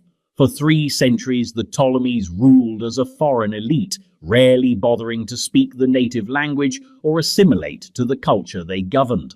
Cleopatra broke that mold. She spoke Egyptian, unlike her royal predecessors, and multiple other languages besides. She presented herself not just as a foreign queen ruling Egypt, but as Egypt itself. She came to the throne at 18, co-ruling with her 10-year-old brother Ptolemy XIII. As royal traditions went, this meant marrying him. As practical power struggles went, this meant war. Cleopatra was ousted in a palace coup. She fled to Syria, and from there she launched one of the most legendary political comebacks in history, armed not with legions, but with presence. Enter Julius Caesar. The story of Cleopatra meeting Caesar is often told in theatrical shorthand: the rug, the reveal, the seduction. But the real twist wasn't the romance, it was the negotiation. Cleopatra didn't just charm Caesar, she aligned herself with the most powerful man in Rome at the moment, when her throne depended on outside backing. Caesar, ever the opportunist, saw in her a partner and a symbol. Together, they defeated her brother's forces. Ptolemy XIII drowned in the Nile. Cleopatra was reinstalled as queen, this time co-ruling with a different, more pliable brother. And then, as was customary in her dynasty, she married that brother too. Cleopatra and Caesar's relationship, romantic, political, or both, produced a child, Caesarion. She visited Rome, lived in one of Caesar's estates, and shocked the Romans by existing too flamboyantly, too foreign, and far too female for their liking. When Caesar was assassinated in 44 BCE, she fled back to Egypt with her son, and an even more complicated political landscape in tow. Then came Mark Antony. Antony, like Caesar, didn't meet Cleopatra as a wide-eyed lover. He met her as a fellow strategist. She needed protection for her kingdom. He needed the wealth and grain Egypt could provide for his campaigns. Their partnership, sealed in style at Cleopatra's palace in Tarsus, evolved into something more personal and much more dangerous. Together, they had 3 children. Together, they ruled eastern territories with imperial flair, and together, they provoked the wrath of Rome. Octavian, later Augustus, began a propaganda war painting Cleopatra as the foreign temptress who had bewitched a Roman general into betraying his nation. Antony, under her spell, had supposedly given away Roman provinces to their children. Cleopatra was no longer a queen. She was cast as an existential threat to Roman values. This was not just slander, it was strategy. Rome could not justify war against Antony alone, he was too popular, but against a foreign queen, a woman who allegedly lured him into decadence and disloyalty, that was easier to sell. The Battle of Actium in 31 BCE was the climax. Octavian's forces defeated Antony and Cleopatra's fleet. The couple fled to Egypt. There, with power slipping through their fingers, they tried diplomacy, distraction, anything to forestall the inevitable. It didn't work. The end came quickly. Antony died. Cleopatra followed. The manner of their deaths has been so romanticized, it's hard to tell fact from fabrication. But what matters is this: with her death, Egypt fell, the Ptolemaic dynasty ended, and Rome became an empire. Cleopatra became legend. But why has her legacy remained so intertwined with scandal and seduction? Perhaps because it's easier to reduce a powerful woman to her lovers than to grapple with her actual power. Cleopatra ruled for over 2 decades. She stabilized a fragile kingdom, managed complex international diplomacy, and fought, literally and politically, to keep Egypt independent. That her greatest crimes are still described in terms of who she slept with rather than what she built says more about her chroniclers than her character. She was not the victim of her lovers. She was their equal, and in some cases their better. But if Cleopatra turned her liaisons into empires, the next queen on our list was demonized for what she allegedly allowed in hers. She wasn't just scandalous, she became a metaphor for idolatry, for indulgence, for danger disguised as devotion. And whether she was real, embellished, or rewritten by righteous fury, her name has echoed for thousands of years as a warning no one fully understands. 15. Queen Jezebel, Israel, Phoenicia. Say the name Jezebel today, and you won't conjure the image of a queen, or even a person, really. You'll conjure a symbol, a cautionary tale, a slur. Over centuries, her name has morphed into a shorthand for feminine treachery, sexual manipulation, and spiritual corruption. A woman whose sins were so vivid she was thrown from a window, eaten by dogs, and fossilized in scripture as the gold standard of depravity. That's quite the resume for someone whose actual historical footprint is still debated. Let's try to find the real Jezebel buried beneath centuries of outrage. She lived in the 9th century BCE, during a time when the Kingdom of Israel was still a relatively young political experiment. Jezebel was a Phoenician princess from Sidon, daughter of King Ethbaal, himself a high priest of Astarte, a goddess of fertility, sexuality, and war. Her marriage to Ahab, king of Israel, was a diplomatic masterstroke.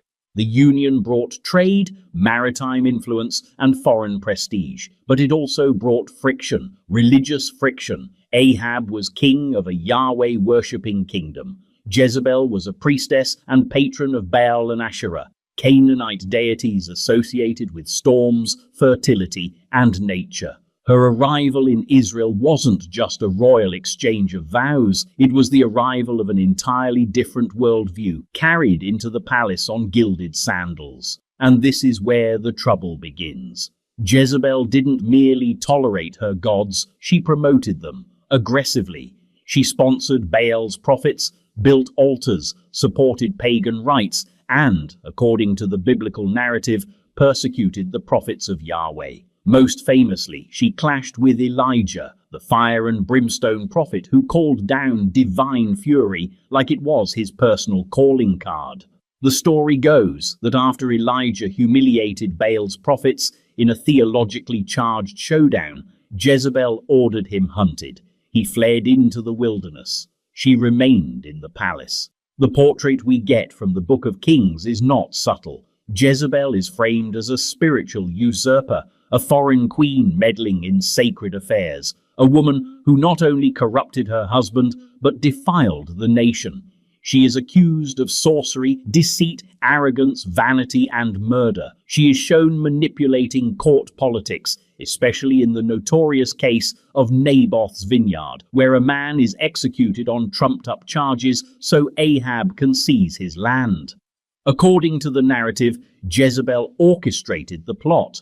But here's the thing, none of the above necessarily confirms Jezebel's character. It confirms how deeply the authors of these stories disapproved of her. In reality, Jezebel was a queen consort functioning in a patriarchal theocracy where any form of foreign influence, especially female and religious, was perceived as a threat. She was not the first queen to bring foreign gods into Israel, but she was the most vilified. Possibly because she wasn't just symbolic of idolatry, she was active, outspoken, politically effective. In other words, she didn't stay in her lane. and that, more than her supposed promiscuity or blasphemy, might have been her true crime. The Bible never outright accuses her of adultery, though later interpretations eagerly supplied that part. Her sexuality became shorthand for heresy. Her makeup, mentioned in her final scene, became evidence of vanity. Her power became proof of wickedness, and her downfall, dramatic and brutal, became prophecy fulfilled. She was thrown from a palace window, trampled by horses, and her body left to be eaten by dogs. It's theatrical, symbolic, and purposefully dehumanizing. Jezebel's death was not just execution, it was erasure, a narrative purification. Her body was denied royal burial, and her name was turned into a curse. But centuries later, we're left asking, was Jezebel truly the villain, or was she a victim of religious spin? Was she an oppressive tyrant, or simply a queen who didn't convert quietly? Was she a political player, or a woman whose foreignness made her unforgivable? Some scholars argue that Jezebel represents the fear of the outsider woman, the powerful, articulate foreign figure who upsets the established order. Others see her as a kind of historical scapegoat, her actual influence exaggerated to serve a theological purpose. After all, it's easier to condemn a kingdom's collapse when you can blame it on a woman in eyeliner. In any case, her legacy has outlived her body by millennia. Jezebel has become a label applied to anyone, especially women, who challenge orthodoxy too directly, speak too boldly, or simply fail to know their place. But if Jezebel was turned into a symbol of corruption by her enemies, the next empress on our list was branded with similar fire, accused not just of heresy, but of weaponizing her sexuality to rule over a vast and ancient empire. And while much of her story is tangled in propaganda, one thing is clear: she didn't wait for permission to govern. She took the throne, and once she had it, she never gave it back. 16. Empress Wu Zetian, China. In the 7th century, China did something it had never done before and would never officially do again. It crowned a woman as emperor, not empress, not regent, not the polite ceremonial placeholder that history usually offers to women in monarchies. But Huangdi, Emperor of China, Son of Heaven, undisputed ruler of one of the most complex and bureaucratically disciplined civilizations in the world. Her name was Wu Zetian, and if history has remembered her as ruthless, scandalous, and sexually manipulative, it's not because she was unique in those qualities, it's because she succeeded while being a woman. Wu Zetian didn't begin in power. She began in a Buddhist family in Wenshui County, born into the lower ranks of nobility. At 14, she entered the imperial court as a concubine to Emperor Taizong, one of the most powerful men of the Tang dynasty. She didn't stand out much at first. She was one of many concubines in a court that functioned like a maze of ritualized invisibility. After Taizong's death, she was expected to enter a Buddhist convent, as was custom for former imperial consorts with no children. But Wu Zetian did not disappear. She returned. And this is where her story begins to make historians sweat. She somehow re-entered court life, not through formal invitation, but through Emperor Gaozong, Taizong's son, who had once known her as a girl in his father's harem. The nature of their renewed relationship is still debated. Was it romance, political alliance, a carefully calculated seduction? Regardless of how it began, Wu Zetian became Gaozong's favored consort and eventually his empress. That transition was not smooth. Gaozong already had an empress, and court factions did not welcome this ambitious, lower-born woman with open arms. But Wu Zetian knew the architecture of court power. She maneuvered through it with patience, policy, and yes, some ruthlessness. Enemies disappeared. Rivals were demoted or disgraced. Accusations flew, often dark and theatrical. Murder, poisoning, manipulations of imperial heirs. Some of it may be true, some of it may be fictionalized by later Confucian historians who had every incentive to portray her as a moral catastrophe. The truth, predictably, sits somewhere in the uncomfortable middle. After Gaozong suffered a stroke, Wu Zetian effectively ran the empire. She sat in on council meetings, issued edicts, and governed in his name. And after his death, she didn't step aside as regents were expected to. She simply stayed put, first ruling through her sons, then in 690 CE declaring herself emperor. It wasn't just unprecedented, it was scandalous in its very concept. A woman sitting on the dragon throne. It defied centuries of patriarchal political theory. Confucian scholars were horrified. The moral order had been inverted. The cosmos itself, according to some interpretations, should have rebelled. But here's the twist. The people did not. Wu Zetian was, in many ways, an effective ruler. She promoted meritocracy, reduced the power of aristocratic clans, expanded the civil service exams, and supported infrastructure projects. She elevated the status of women in subtle but lasting ways.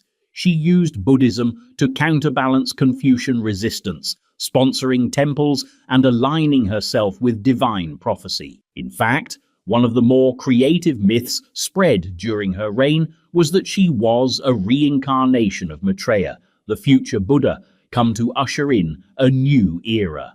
And still, the stories of her sexual exploits flourished. They said she took young lovers by the dozen, that she kept a secret harem of virile men hidden in the palace, that her political decisions were driven by lust, not strategy. These stories were repeated not just during her life, but for centuries after, particularly by male historians who found it easier to explain her power through scandal than governance. Even her name became slippery. Official histories referred to her coldly. Later folktales either demonized or eroticized her, and modern historians have spent decades trying to disentangle her actual policies from the tabloid energy of ancient texts. Was Wu Zetian ruthless? Absolutely, but so were her male predecessors and successors. Was she cunning? Unquestionably. So was every survivor of court politics. Was she morally compromised? Probably. But then again, what ruler wasn't? The true scandal of Wu Zetian wasn't that she ruled like a man, it's that she ruled better than many of them and didn't apologize for it. Her reign ended in old age, not in flames. She abdicated under pressure and died peacefully in her 70s.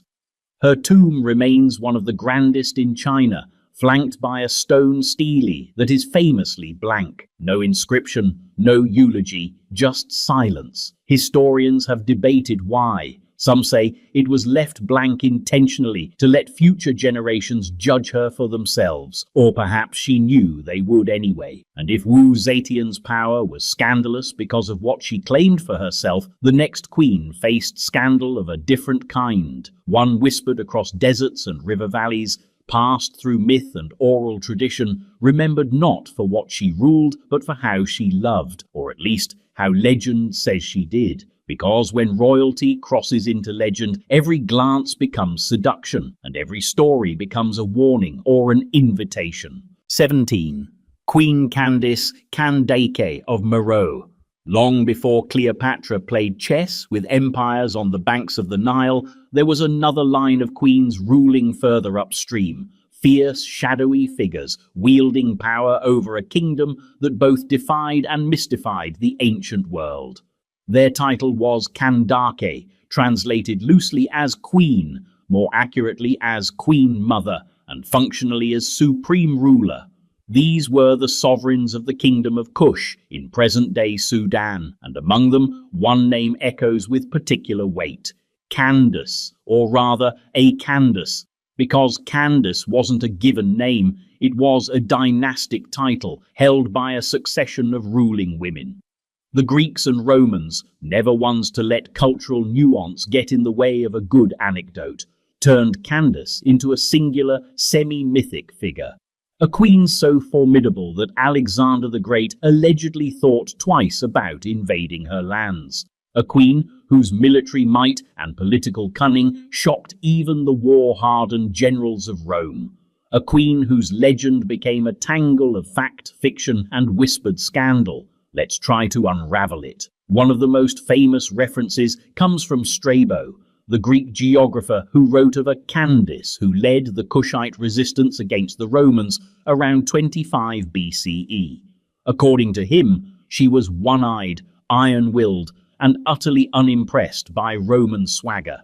After Rome annexed Egypt, the Kushites, under this Candace's command, launched attacks into southern Egypt, sacking cities, toppling statues of Augustus, and sending a clear message.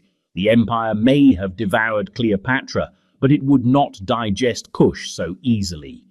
The Romans struck back. Candace negotiated.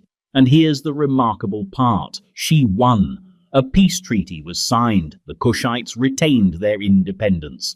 Tribute was waived, and Rome walked away quietly, without its usual arrogance. For an empire that prided itself on turning foreign royalty into footnotes, this was a notable exception. And yet, for all her military triumphs, Candace's legacy has also been wrapped in more intimate speculation. In Greco-Roman and later Arabic sources, Kushite queens were often portrayed as dangerously powerful and suspiciously unconventional. Stories circulated about their supposed sexual freedom, their command over both male and female consorts, their royal courts where marriage, inheritance, and power didn't follow the expected patriarchal lines.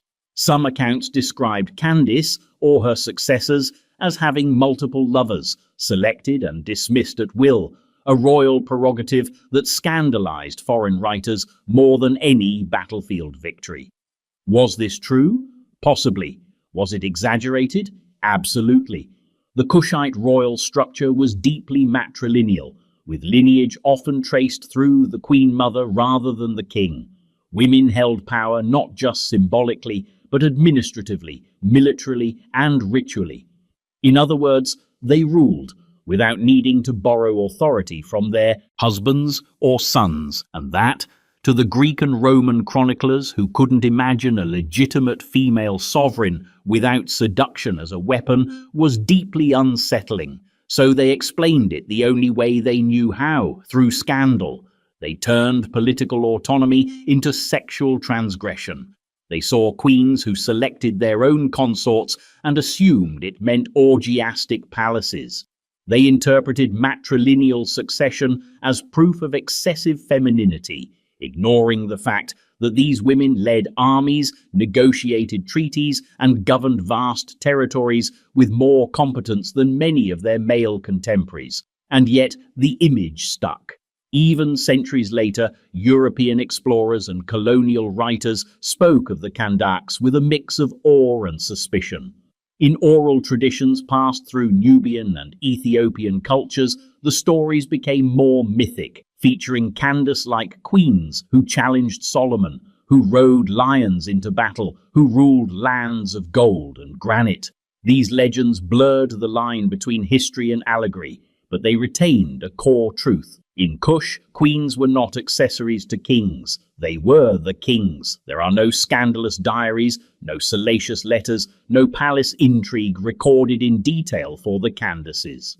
What we have instead are battle reports, stone inscriptions, and outsider accounts that reflect as much about the observer as the observed. To the Romans, a woman in armor was unnatural. To the Kushites, it was Tuesday. So did Candace really have multiple lovers? Perhaps. But that wasn't the scandal. The scandal was that she didn't need permission. She didn't need a king's blessing to rule or a male regent to speak on her behalf. She ruled from a throne carved into desert stone under the scorching sun, with elephants at her command and no apologies in her mouth. And if the idea of a sovereign woman choosing her own lovers shocked the empires around her, so be it. But if Candace was feared for ruling like a man, the next queen was mythologized for something stranger, arriving at court not with an army, but with riddles, not with declarations, but with questions. She came bearing gold, incense, and unsettling wisdom, and left behind a mystery that has never been solved, only reinterpreted again and again. Because when a queen becomes a question, the answers always reveal more about the world than the woman herself. 18. Queen of Sheba. No one knows exactly where she came from, only that when she arrived, it was impossible to ignore her. The Queen of Sheba doesn't belong to just one culture, religion, or continent. She drifts through Jewish scripture, Islamic tradition, Ethiopian legend, and Arabian folklore like a shadow stitched in gold. Sometimes she's a monarch, sometimes a sorceress, sometimes a moral parable, but always a mystery. What we do know, or at least what the stories tell us, is that sometime around the 10th century BCE, a woman ruling a wealthy kingdom in the south heard rumors of a man, a king, a wise one. His name was Solomon, and his reputation had stretched across deserts and seas like wildfire. Curious and maybe skeptical, she packed up her caravan and set out for Jerusalem, not to kneel, but to test. She came not with swords, but with riddles. That alone made her scandalous. According to the Hebrew Bible, 1 Kings 10, the Queen of Sheba arrived with a very great train, camels carrying spices, gold and precious stones, and posed difficult questions to Solomon, questions meant to probe the limits of his famed wisdom, and he answered them, all of them. The scriptures are careful to underline this.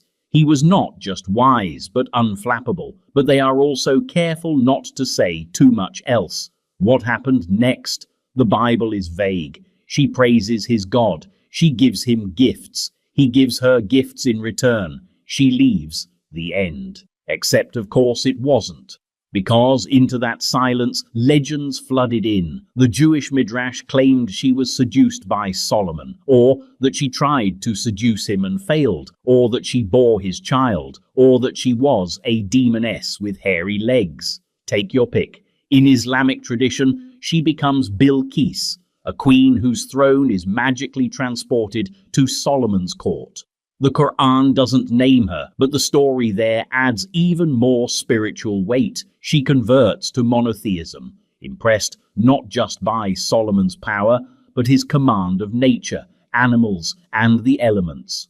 Then there's the Ethiopian version, more dramatic, more nationalistic, and significantly more personal. In the Kebra Nagast, a 14th century Ethiopian chronicle that draws on earlier oral traditions, the Queen of Sheba is not just a visitor to Solomon's court, she is the mother of his heir. Their union produces Menelik I, who returns to Ethiopia with the Ark of the Covenant.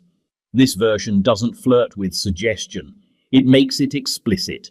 Solomon and the Queen of Sheba sleep together, and the result is a dynastic line that legitimizes the Solomonic emperors of Ethiopia for centuries. In this telling, the Queen of Sheba becomes Makeda, not merely a visitor to wisdom, but a vessel of it. So what's the scandal? Well, that depends on where you stand. In some traditions, the scandal is sexual, an unmarried queen and a foreign king, sharing a bed and producing a child with international implications. In others, the scandal is political, a woman daring to test, challenge, and ultimately convert under her own terms. In still others, the scandal is theological, because her story blurs the line between divine providence and very human temptation. But perhaps the deeper scandal is that we still don't know who she was. Where was Sheba? Was it Saba in Yemen, or Aksum in Ethiopia, or a kingdom straddling both across the Red Sea? Was she a real monarch or a composite figure assembled from centuries of storytelling and trade? Archaeologists have found inscriptions, ruins, temple complexes, all hinting at powerful female leadership in the ancient kingdoms of South Arabia and the Horn of Africa, but nothing conclusive. The Queen of Sheba hovers just beyond certainty, precisely where legends thrive. Even her iconography is unstable. To some, she's black, to others, Arab. Sometimes she wears gold bangles and perfumes the air with frankincense. Sometimes she appears in Christian altarpieces, cloaked in European robes, kneeling before Solomon like a penitent. Sometimes she arrives on a camel, sometimes on a wind-blown throne. Always beautiful, always clever, always unsettling. Because here's the thing, her power is not martial but intellectual. She doesn't conquer with armies, she conquers with curiosity. She doesn't challenge Solomon with force, she challenges him with questions. And in every version of the story, even when she is awed by him, she is never diminished. She comes, she sees, she questions, she departs, and she leaves something behind. An heir, a legend, or a moral tremor that still hasn't settled. Was she seduced, or did she seduce? Was she a pagan queen converted by divine light, or a sovereign who saw through political theatre and played along anyway? Was she a victim of Solomon's wisdom, or the reason we still care about it? The Queen of Sheba may have been one woman, or many, or none, but in every version she bends the rules of what a queen is allowed to be: bold, searching, autonomous. And if her scandal lies in that freedom, the next queen on our list makes no apologies for it. She ruled not with riddles, but with spears. She faced down empires, carved her legacy in stone and scar tissue, and left behind stories that suggest power, real power, never asks for permission and never begs to be remembered. 19. Queen Amanirenas, Kush, Nubia. Some rulers inscribed their victories in scrolls. Others commissioned paintings, poems, or imperial rescripts. Queen Amanirenas, she left behind a decapitated Roman statue buried in the sands of Sudan, its smug marble head dragged halfway across a kingdom and buried beneath the steps of a temple like a trophy. She didn't just fight an empire, she humiliated one, and yet, outside of archaeological circles and a few dusty footnotes in Roman annals, her name barely registers in popular history. Maybe that's because she ruled an African kingdom Rome couldn't colonize. Or maybe it's because she led armies with the kind of ferocity that refuses to be footnoted. Either way, Amanirenas ruled the kingdom of Kush in the 1st century BCE, a region south of Egypt in what is now Sudan, rich in gold, iron, incense, and military stamina.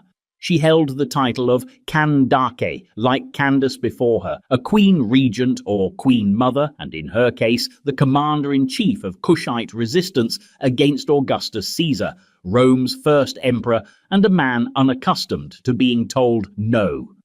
The scandal with Amanirenas wasn't in her private life, it was in her defiance. Because if Roman historians were baffled by anything, it was this: how could a woman, visibly blind in one eye, from battle no less, dressed in war armor and mounted on horseback, lead a coordinated military assault against Rome's prized new province of Egypt, and get away with it? Let's rewind. After Cleopatra's death and Egypt's annexation, Rome felt confident. The southern border seemed secured. Augustus, always eager for propaganda victories, installed Roman officials in newly acquired cities and expected the region's neighbors to behave accordingly. Amanirenas did not. According to the Strabo and other Roman sources, who, to be fair, were never known for objectivity when describing women in power, the Queen of Kush launched an unprovoked attack on Roman settlements in 25 BCE. In reality, the Romans had been pressing southward, enforcing taxes and reshaping local economies to fit their imperial blueprint. It wasn't so much unprovoked as unwelcome. And Amanirenas, reading the situation quite clearly, struck first. Her forces invaded southern Egypt, sacked several towns including Aswan, burned Roman statues, and carried off loot, including famously a bronze bust of Augustus. The statue's head was taken back to Meroe, the Kushite capital, and buried beneath the steps of a victory temple, so that everyone entering the sanctuary would symbolically walk over the Roman emperor's face. Not subtle, extremely effective. Rome retaliated as Rome does, but here's where things diverge from the usual imperial script. After initial counterattacks, a truce was negotiated. Rome didn't annex Kush, it didn't force tribute, it didn't even demand the statue back. The Kushites retained their autonomy, and Amanirenas, she retired. From battle, not in chains, but in triumph. This peace was more than symbolic. It carved out a rare precedent in Rome's global story, a powerful female ruler of a black African kingdom successfully resisting imperial expansion. The Romans, experts in rewriting failures as victories, quietly omitted the finer details, but the result was undeniable. Amanirenas had done what Cleopatra could not, preserved her kingdom's independence from Roman domination, and yet, despite her military legacy, whispers persisted, more so in later retellings than in contemporary records. Oral traditions and colonial-era speculation tried to fill in the blanks. Was she married? Did she rule alone? Did she use lovers as spies, as other queens allegedly had? Was she ruthless at court? Did she take multiple husbands? No concrete evidence survives to confirm any of this, but that didn't stop the rumors from forming, because history often refuses to believe that a woman can wield power without seduction as her secret weapon. The truth, what little survives, suggests something more radical. Amanirenas didn't use romance as a political tool because she didn't need to. Her authority came not from bedroom alliances or palace intrigues, but from battlefield command, religious legitimacy, and her status as mother to the heir. That alone made her threatening enough, and the Romans were very threatened. Strabo, ever the reliable vessel of imperial ego, described her as a masculine sort of woman, a term Roman writers often applied when they couldn't comprehend a woman refusing to be ornamental. It wasn't a compliment, it was an admission of confusion. But for Amanirenas, ruling like a man wasn't the scandal, it was the rebuttal to one. She fought Rome on her own terms. She didn't flatter them, fear them, or fake diplomacy for the sake of survival. She brought war to their doorstep, and when they blinked, she walked away with her kingdom intact. No temples dedicated to her lovers. No poems lamenting lost youth, just an empire forced to back down, and a buried statue head that still whispers through the sandstorms of Sudan. And if that sounds like the end of the story, think again. Because the next queen didn't just challenge colonial power, she flipped it, subverted it, and then rewrote herself as both warrior and diplomat. She used alliance as a survival tool, politics as performance, and legend as armor. And whether her lovers were real or invented, they were never more powerful than the story she made of herself. 20. Queen Nzinga, Nzinga Mbande of Ndongo and Matamba. If power had a voice, Queen Nzinga's would have sounded like silk stretched over steel, smooth, calculated, unbreakable. She was the kind of ruler colonial empires feared, not because she wielded brute force, but because she understood the game better than they did, and she played it without flinching. For over 4 decades in the 17th century, Nzinga ruled the kingdoms of Ndongo and Matamba in Central Africa, modern-day Angola, facing down the Portuguese with a mixture of battlefield defiance, diplomatic mastery, and, if you believe the sources, the kind of personal life that would make most European courtiers blush. Which, of course, brings us to the Whispers. To understand the scandalous mythology of Queen Nzinga, you have to start with the world she inherited. Ndongo was under siege. The Portuguese were advancing inland from Luanda, trafficking slaves and exploiting internal divisions. The ruling dynasty was buckling under pressure, and when Nzinga's brother became king, she stepped into the role of envoy, sent to negotiate with the colonial enemy at a time when African women were supposed to sit politely behind the scenes. She did not sit politely. In her first recorded act of political theatre, Nzinga met with the Portuguese governor in Luanda and found no chair offered to her, only a floor mat, a symbolic gesture of inferiority. So she ordered one of her attendants to kneel, sat on his back, and negotiated eye to eye. That wasn't just diplomacy. That was a declaration, and it worked. She secured a peace treaty. She even agreed to be baptized, taking the name Ana de Souza Nzinga. in a strategic move that softened Portuguese resistance and gave her temporary leverage. But when the treaty broke down and when her brother died under suspicious circumstances, Nzinga did what so many kings had done before her. She took the throne. This, of course, was a problem. Not for the people of Ndongo, many of whom supported her, but for the Portuguese and their European allies, who couldn't stomach the idea of a woman, particularly a non-Christian one, exercising unchecked power. So they did what people tend to do when they can't defeat a woman outright. They rewrote her into something unnatural, and so began the stories. Some said she dressed as a man in battle, that she took male concubines and dressed them as women, that she maintained a harem of young men whom she forced into deadly contests for her attention, that she murdered lovers after a single night.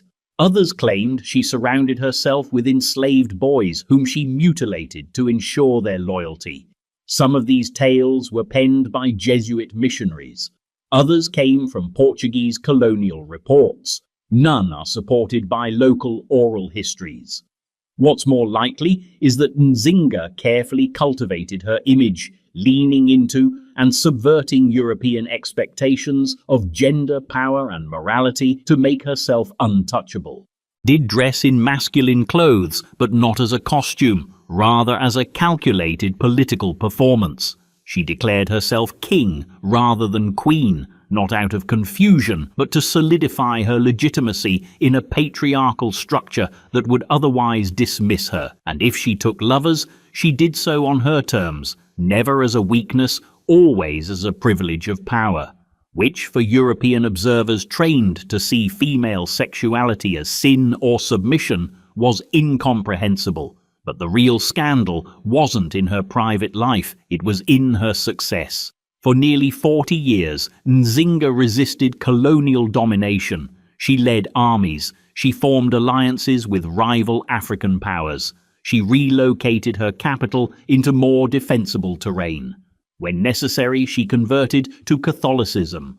When not, she rejected it openly. She understood that to survive as a sovereign African monarch in the age of European expansion required not just force, but flexibility.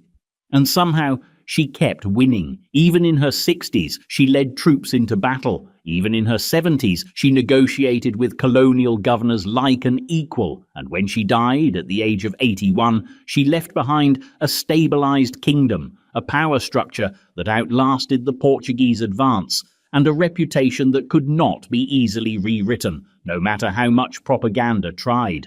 Was she brutal? At times. But so was everyone else. Was she strategic? Always. Did she use personal relationships to consolidate power? Possibly. But unlike many of her European contemporaries, Nzinga never apologized for it. She never asked for permission to rule. She simply ruled. And centuries later, the contradictions in her legacy remain.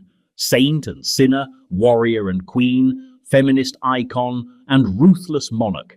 But perhaps the only label that truly fits is this: survivor. And speaking of survival, the next queen wasn't just fighting empires, she was fighting extinction. Her people were on the verge of being wiped from the record, and still she stood at the edge of history like a final defiance.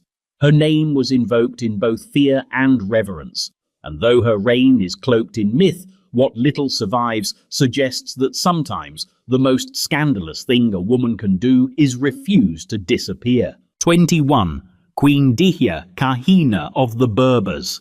They called her Kahina, the sorceress, not because she cast spells or brewed potions, at least not in any literal sense, but because she dared to predict the future, and worse still, she was right. In the late 7th century, as Arab Muslim armies pushed westward across North Africa, leaving shattered kingdoms and redrawn borders in their wake, they ran into something they hadn't expected. A woman, a queen, a general, a prophet, a Berber warrior named Dihya, who stood not just in their path but in their imagination, as both a threat and a mystery. She ruled the Oros Mountains, a rugged, defiant stretch of land in modern-day Algeria, home to fiercely independent Berber tribes who had little interest in joining anyone's empire, whether Roman, Byzantine, or Arab. Dia united them, not through inheritance or divine right, but through sheer necessity. The land was under siege, and the only thing standing between the encroaching caliphate and complete conquest was a woman with a sword in one hand and a prophecy in the other. That alone was scandal enough. Most of what we know about Dihya comes from early Islamic chroniclers, who described her as powerful, charismatic, and terrifying. They were baffled, even shaken, by her ability to command. She led armies, she commanded loyalty. She rallied tribes that couldn't agree on anything except that they would not be ruled. Her name, Dia, is Berber, but the title Kahina stuck, meaning seer, priestess, or witch, depending on how generous the chronicler felt that day. It's worth noting that the Arabic term kahina was rarely used as a compliment. When a woman led resistance and refused to convert, sorcery was the easiest accusation to make. Easier than admitting she outmaneuvered a military campaign. Easier than explaining how a woman, non-Arab, non-Muslim, and entirely self-made, became the last wall between a caliphate and the western end of the continent. Dihya fought with ruthless precision. After initial Arab advances swept through much of North Africa, she struck back hard. She is said to have routed invading forces, pushing them eastward and reclaiming territory in a counter-offensive that stunned both sides. For a brief moment, she didn't just resist, she won, but her tactics earned her enemies. One of the most controversial decisions attributed to Dihya was the scorched earth strategy she supposedly employed against her own land, burning fields, destroying infrastructure, even razing towns to deny resources to the invaders. Was this a military strategy, a myth exaggerated by her enemies, or propaganda used to recast a revolutionary into a villain? Historians are divided. To her supporters, she was a freedom fighter defending her people by any means necessary.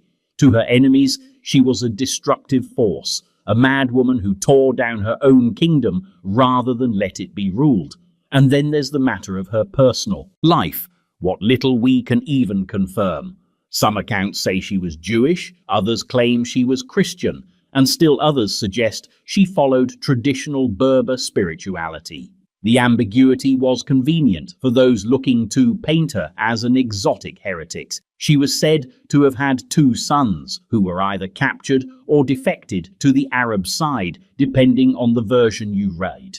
Some versions of her story claim she took an Arab captive as a lover or husband, either to convert him or to manipulate him. Again, the sources diverge, and again, none of it is confirmed. But the rumors persist, not because they're reliable, but because Dihya's very existence violated so many expectations. A woman commanding armies? Scandalous. A woman refusing conversion, threatening. A woman uniting tribes? Unbelievable. A woman doing all 3 while winning battles against the most powerful empire of her age?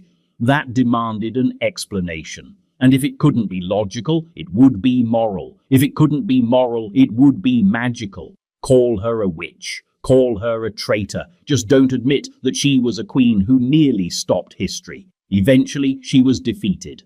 The Arab general Hassan ibn al-Nu'man regrouped, reinforced, and returned. Dihya's forces were overwhelmed. She is said to have died in battle around 702 CE. Some legends say she died fighting to the last. Others say she cursed her enemies with her final breath. Still others claim she vanished into the mountains, leaving behind only echoes. Today, she remains a symbol, claimed by different movements for different causes. Feminists call her a proto-revolutionary. Nationalists see her as a mother of Berber resistance.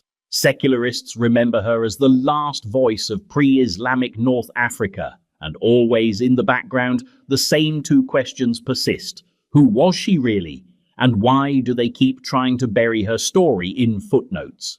Because Dihya's scandal wasn't in whom she loved or what religion she followed. It was that she loved her land more than she feared an empire, that she believed autonomy was worth any cost, and that she ruled like someone who didn't need to be remembered, only obeyed. The next queen on our list ruled a very different empire in a far more gilded cage. Her enemies didn't ride in on horses. They watched from behind gold-plated walls, whispering behind fans, and her scandals weren't waged on the battlefield. They unfolded in hushed corridors, among silk robes, chamber musicians, and the heavy scent of palace intrigue. 22. Queen Suthida and the royal consorts of Thailand. In the golden palaces of modern Thailand, where power wears a smile and scandal wears a sash, queens are not just royal figures, they are mythological symbols, curated in gold leaf and polite silences. To be queen here is to become an icon of dignity, obedience, and elegant restraint, which is precisely what makes the real stories lurking behind ceremonial robes and carefully arranged photo ops so deeply compelling. Queen Suthida, the current queen consort of Thailand, is a living embodiment of this strange contradiction. She is both a modern woman and a deeply traditional symbol, a military general and a ceremonial figurehead, a commoner who became queen in one of the world's most opaque and tightly managed monarchies. And somewhere between the silken curtains of spectacle and power, her life has become entangled with a monarchy that seems to generate rumors faster than it issues royal decrees. Let's start at the surface. Suthida Tijai was born in 1978 to a middle-class Thai-Chinese family. She worked as a flight attendant for Thai Airways, an elegant, respectable profession, but not one traditionally associated with royal ascension. In most monarchies, marrying into the palace from outside aristocracy is rare. In Thailand, it's nearly impossible. Yet in 2014, Suthida quietly entered the royal orbit, not as a public figure, but as a bodyguard. Yes, a bodyguard. Specifically, she became the deputy commander of Crown Prince Vajiralongkorn's Royal Guard. Promotions followed. Medals appeared. Her rise through the ranks was rapid, so rapid that observers quickly realized this was no ordinary military appointment. In 2016, she was named a full general. In 2019, just days before the coronation of Vajiralongkorn as King Rama X, Suthida was formally declared queen consort in a surprise royal wedding ceremony. The nation was informed only hours in advance. The announcement was carefully choreographed. Photos were released of the couple kneeling together before sacred relics dressed in traditional finery.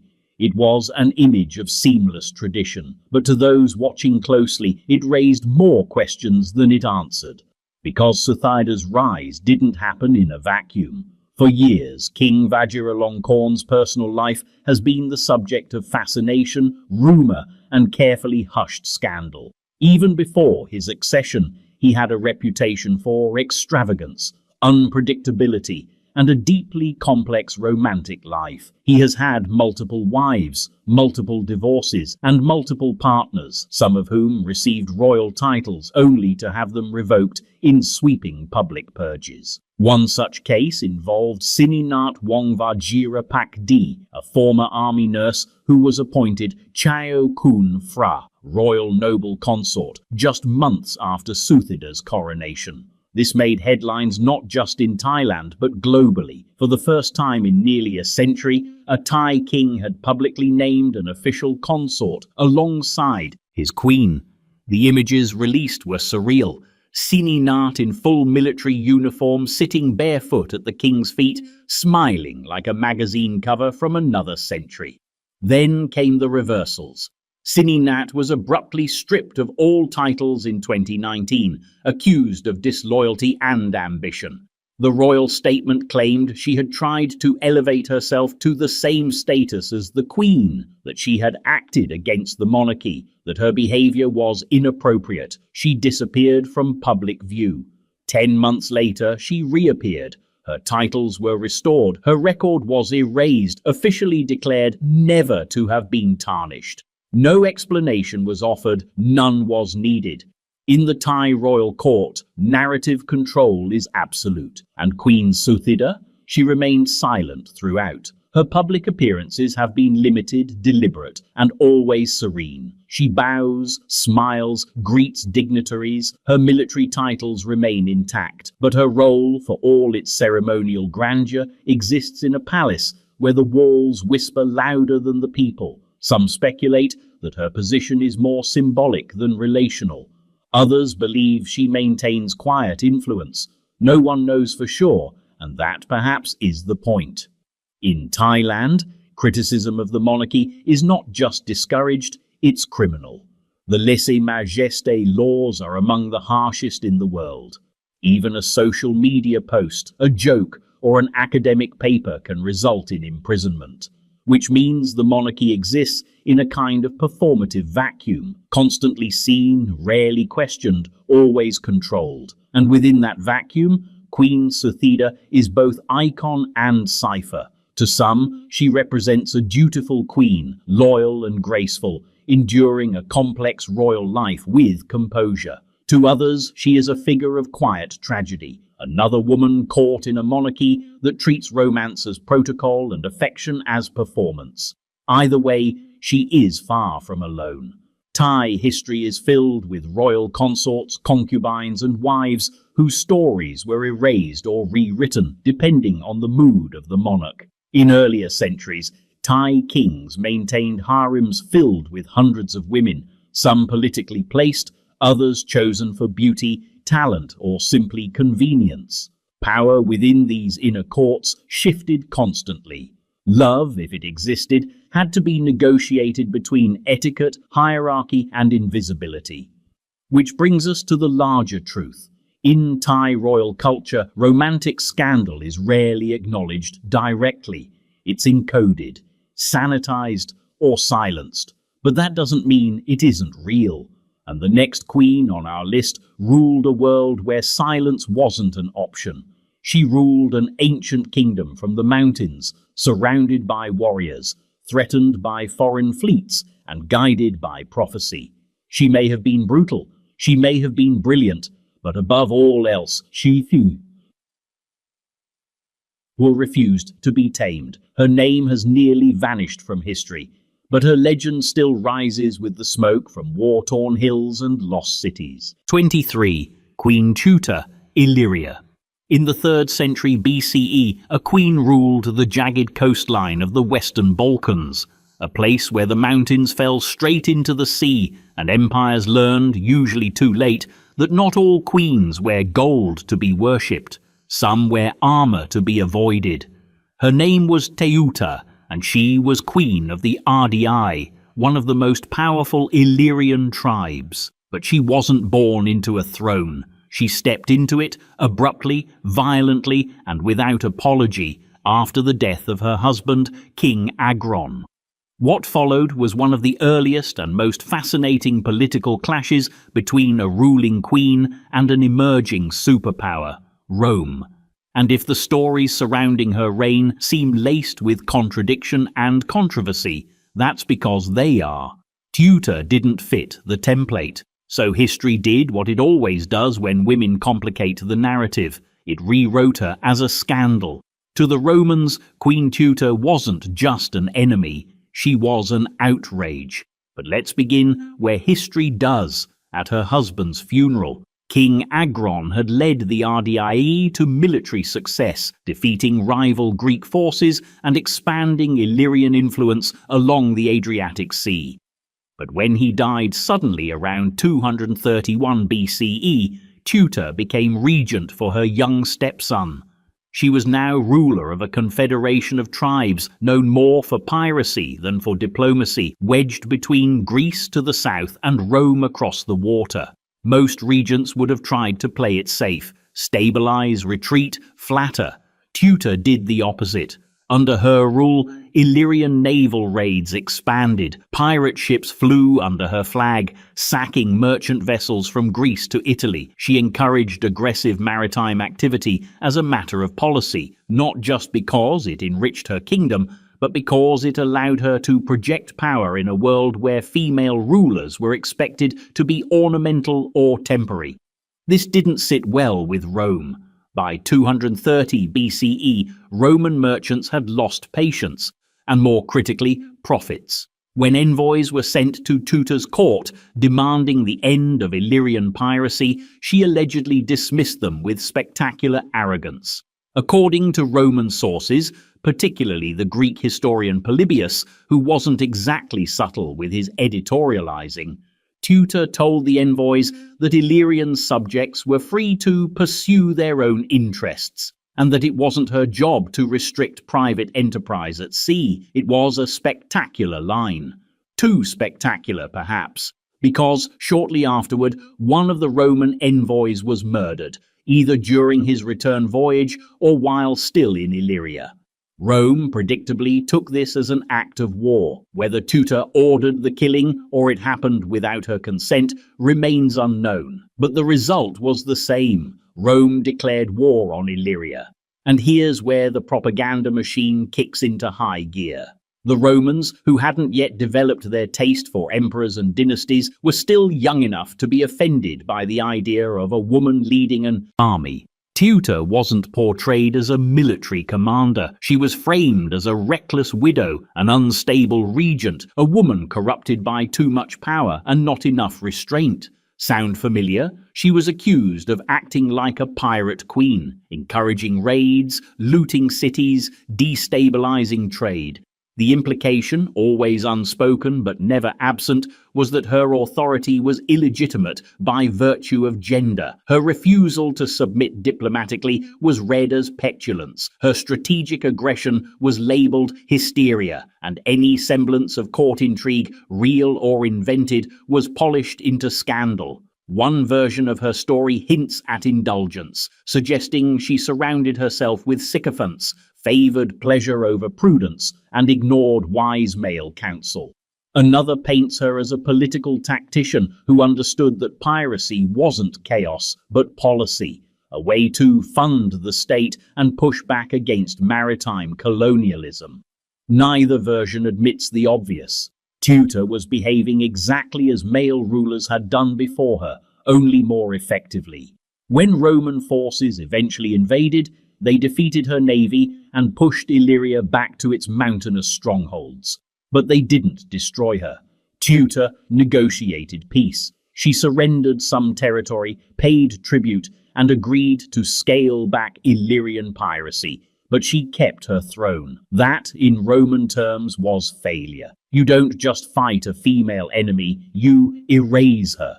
Tutor's survival was a kind of victory they couldn't easily narrate. After the treaty, she vanishes from most records. Some say she lived out her days in political exile. Others suggest she quietly rebuilt power behind the scenes. No statues remain, no tomb has been found, but her name persisted, passed down through fragmented texts, half praised, half feared, always distorted. Was she a pirate queen? Possibly. Was she ruthless? Likely, but so were her adversaries.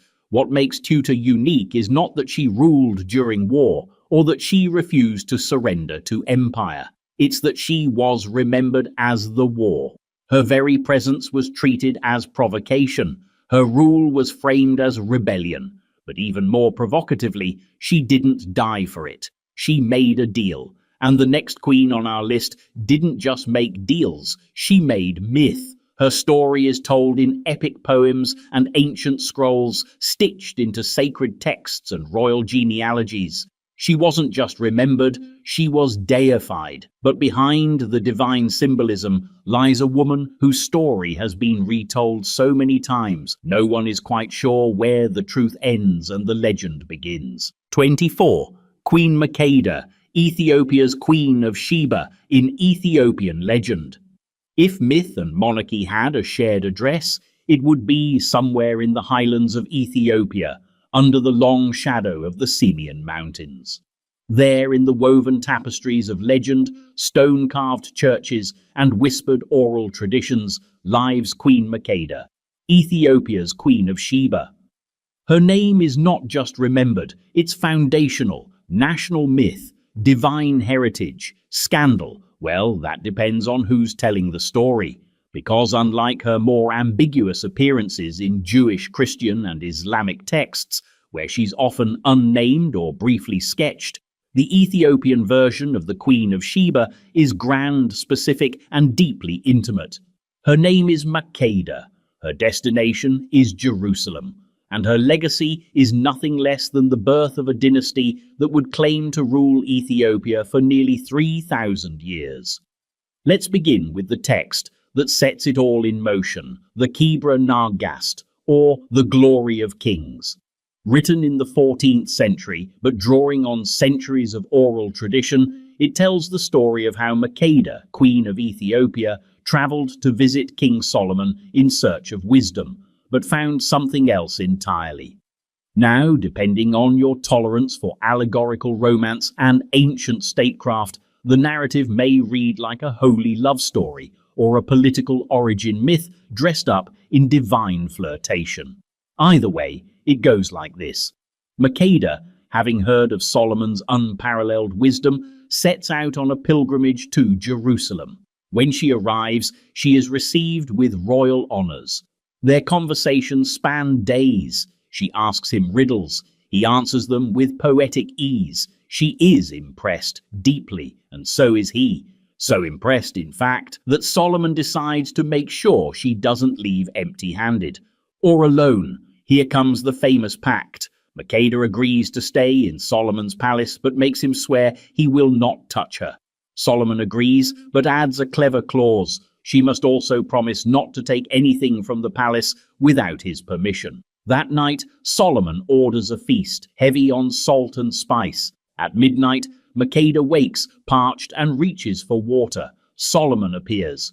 "You took something," he says, invoking the clause.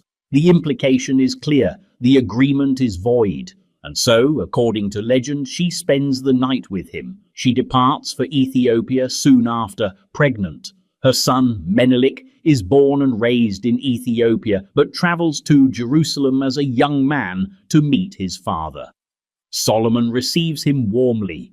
When Menelik returns, he allegedly takes with him a group of Israelite nobles, and, most controversially, the Ark of the Covenant. Yes, that Ark.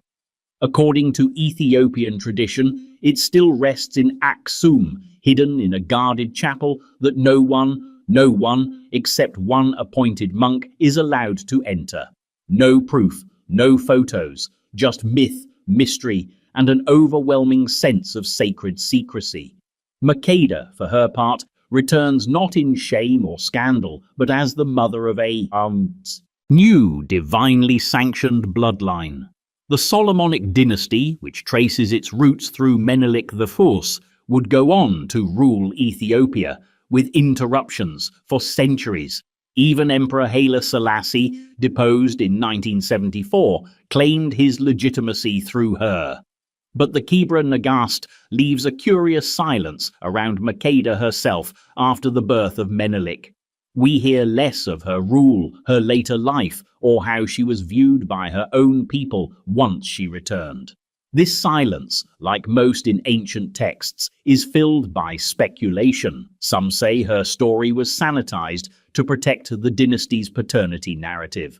Others argue that her reign was eclipsed by her role as a sacred vessel, a woman reduced to a mythic womb delivering divine authority to male successors. Still others believe the myth was retrofitted entirely, designed to merge Christian, Judaic, and local traditions into one legitimizing mythos for Ethiopia's rulers.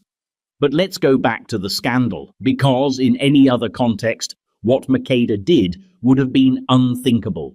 A sovereign queen journeys across the world alone to meet a foreign king.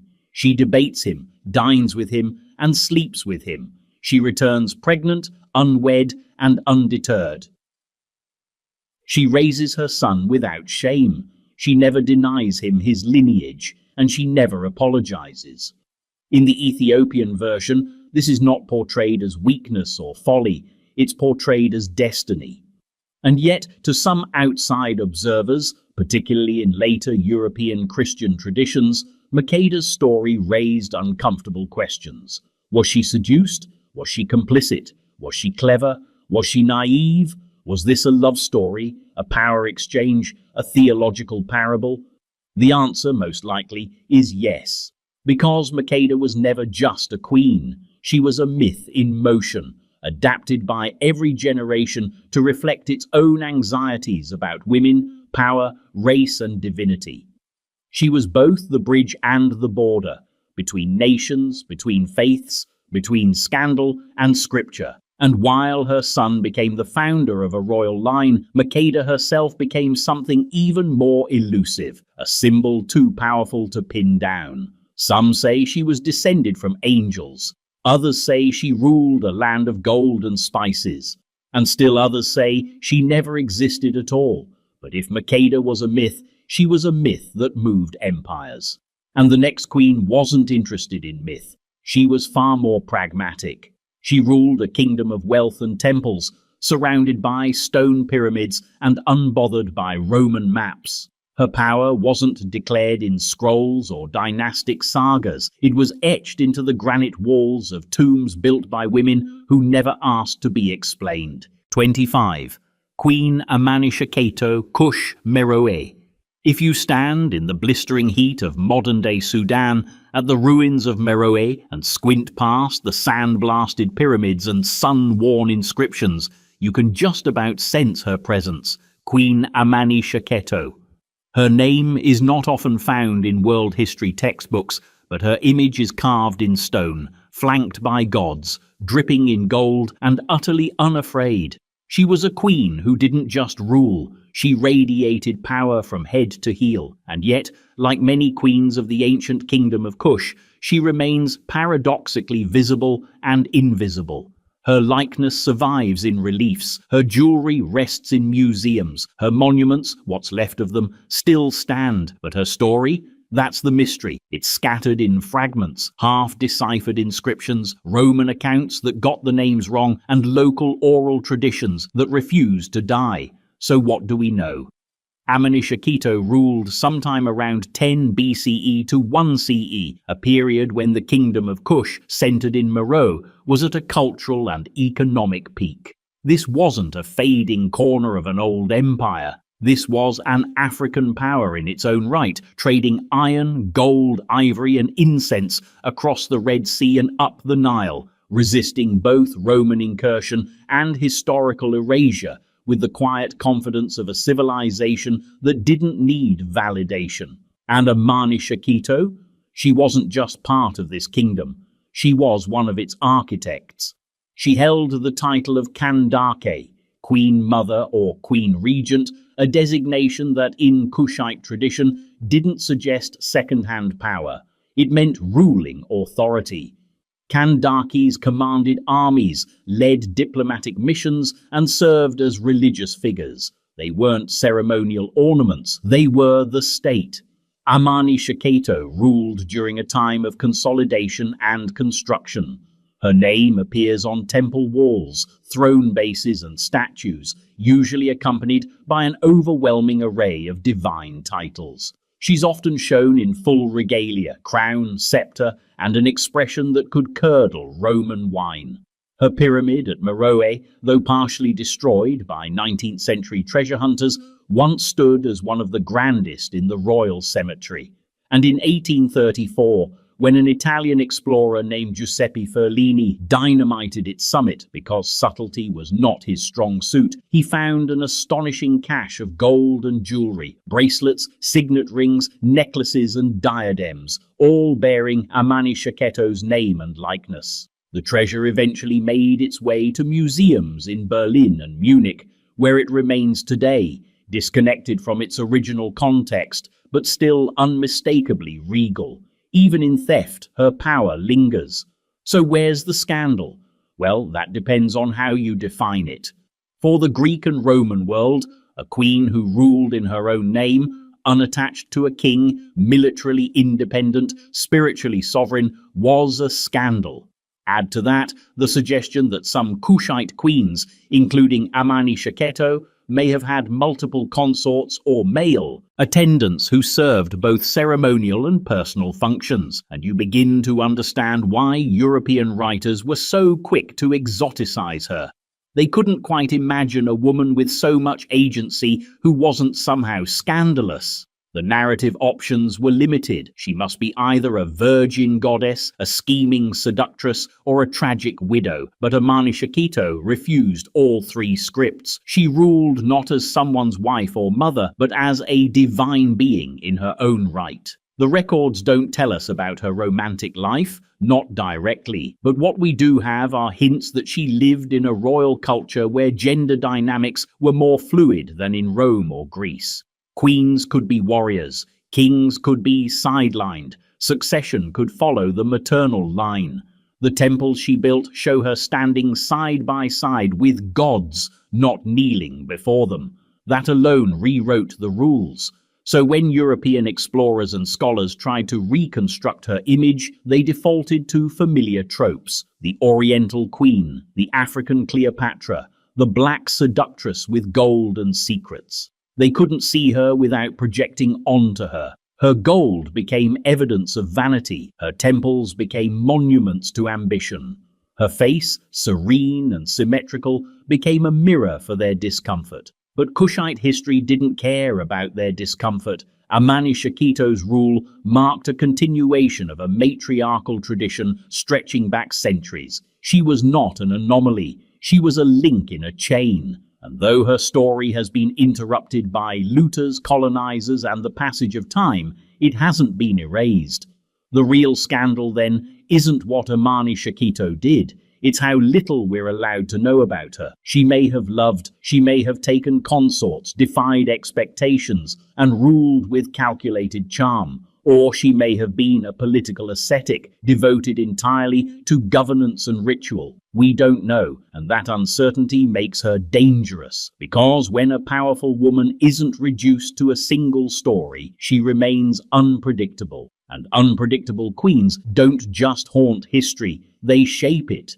Which brings us to the end of this particular list, but not the end of the mysteries, because every queen we've explored lives in a peculiar shadow, powerful enough to be remembered, but controversial enough to be misremembered. Their scandals, real or fabricated, say more about the people who recorded them than about the women themselves. History doesn't preserve power, it preserves judgment, and when a woman defies both, she becomes something rarer than a ruler. She becomes a myth that refuses to die.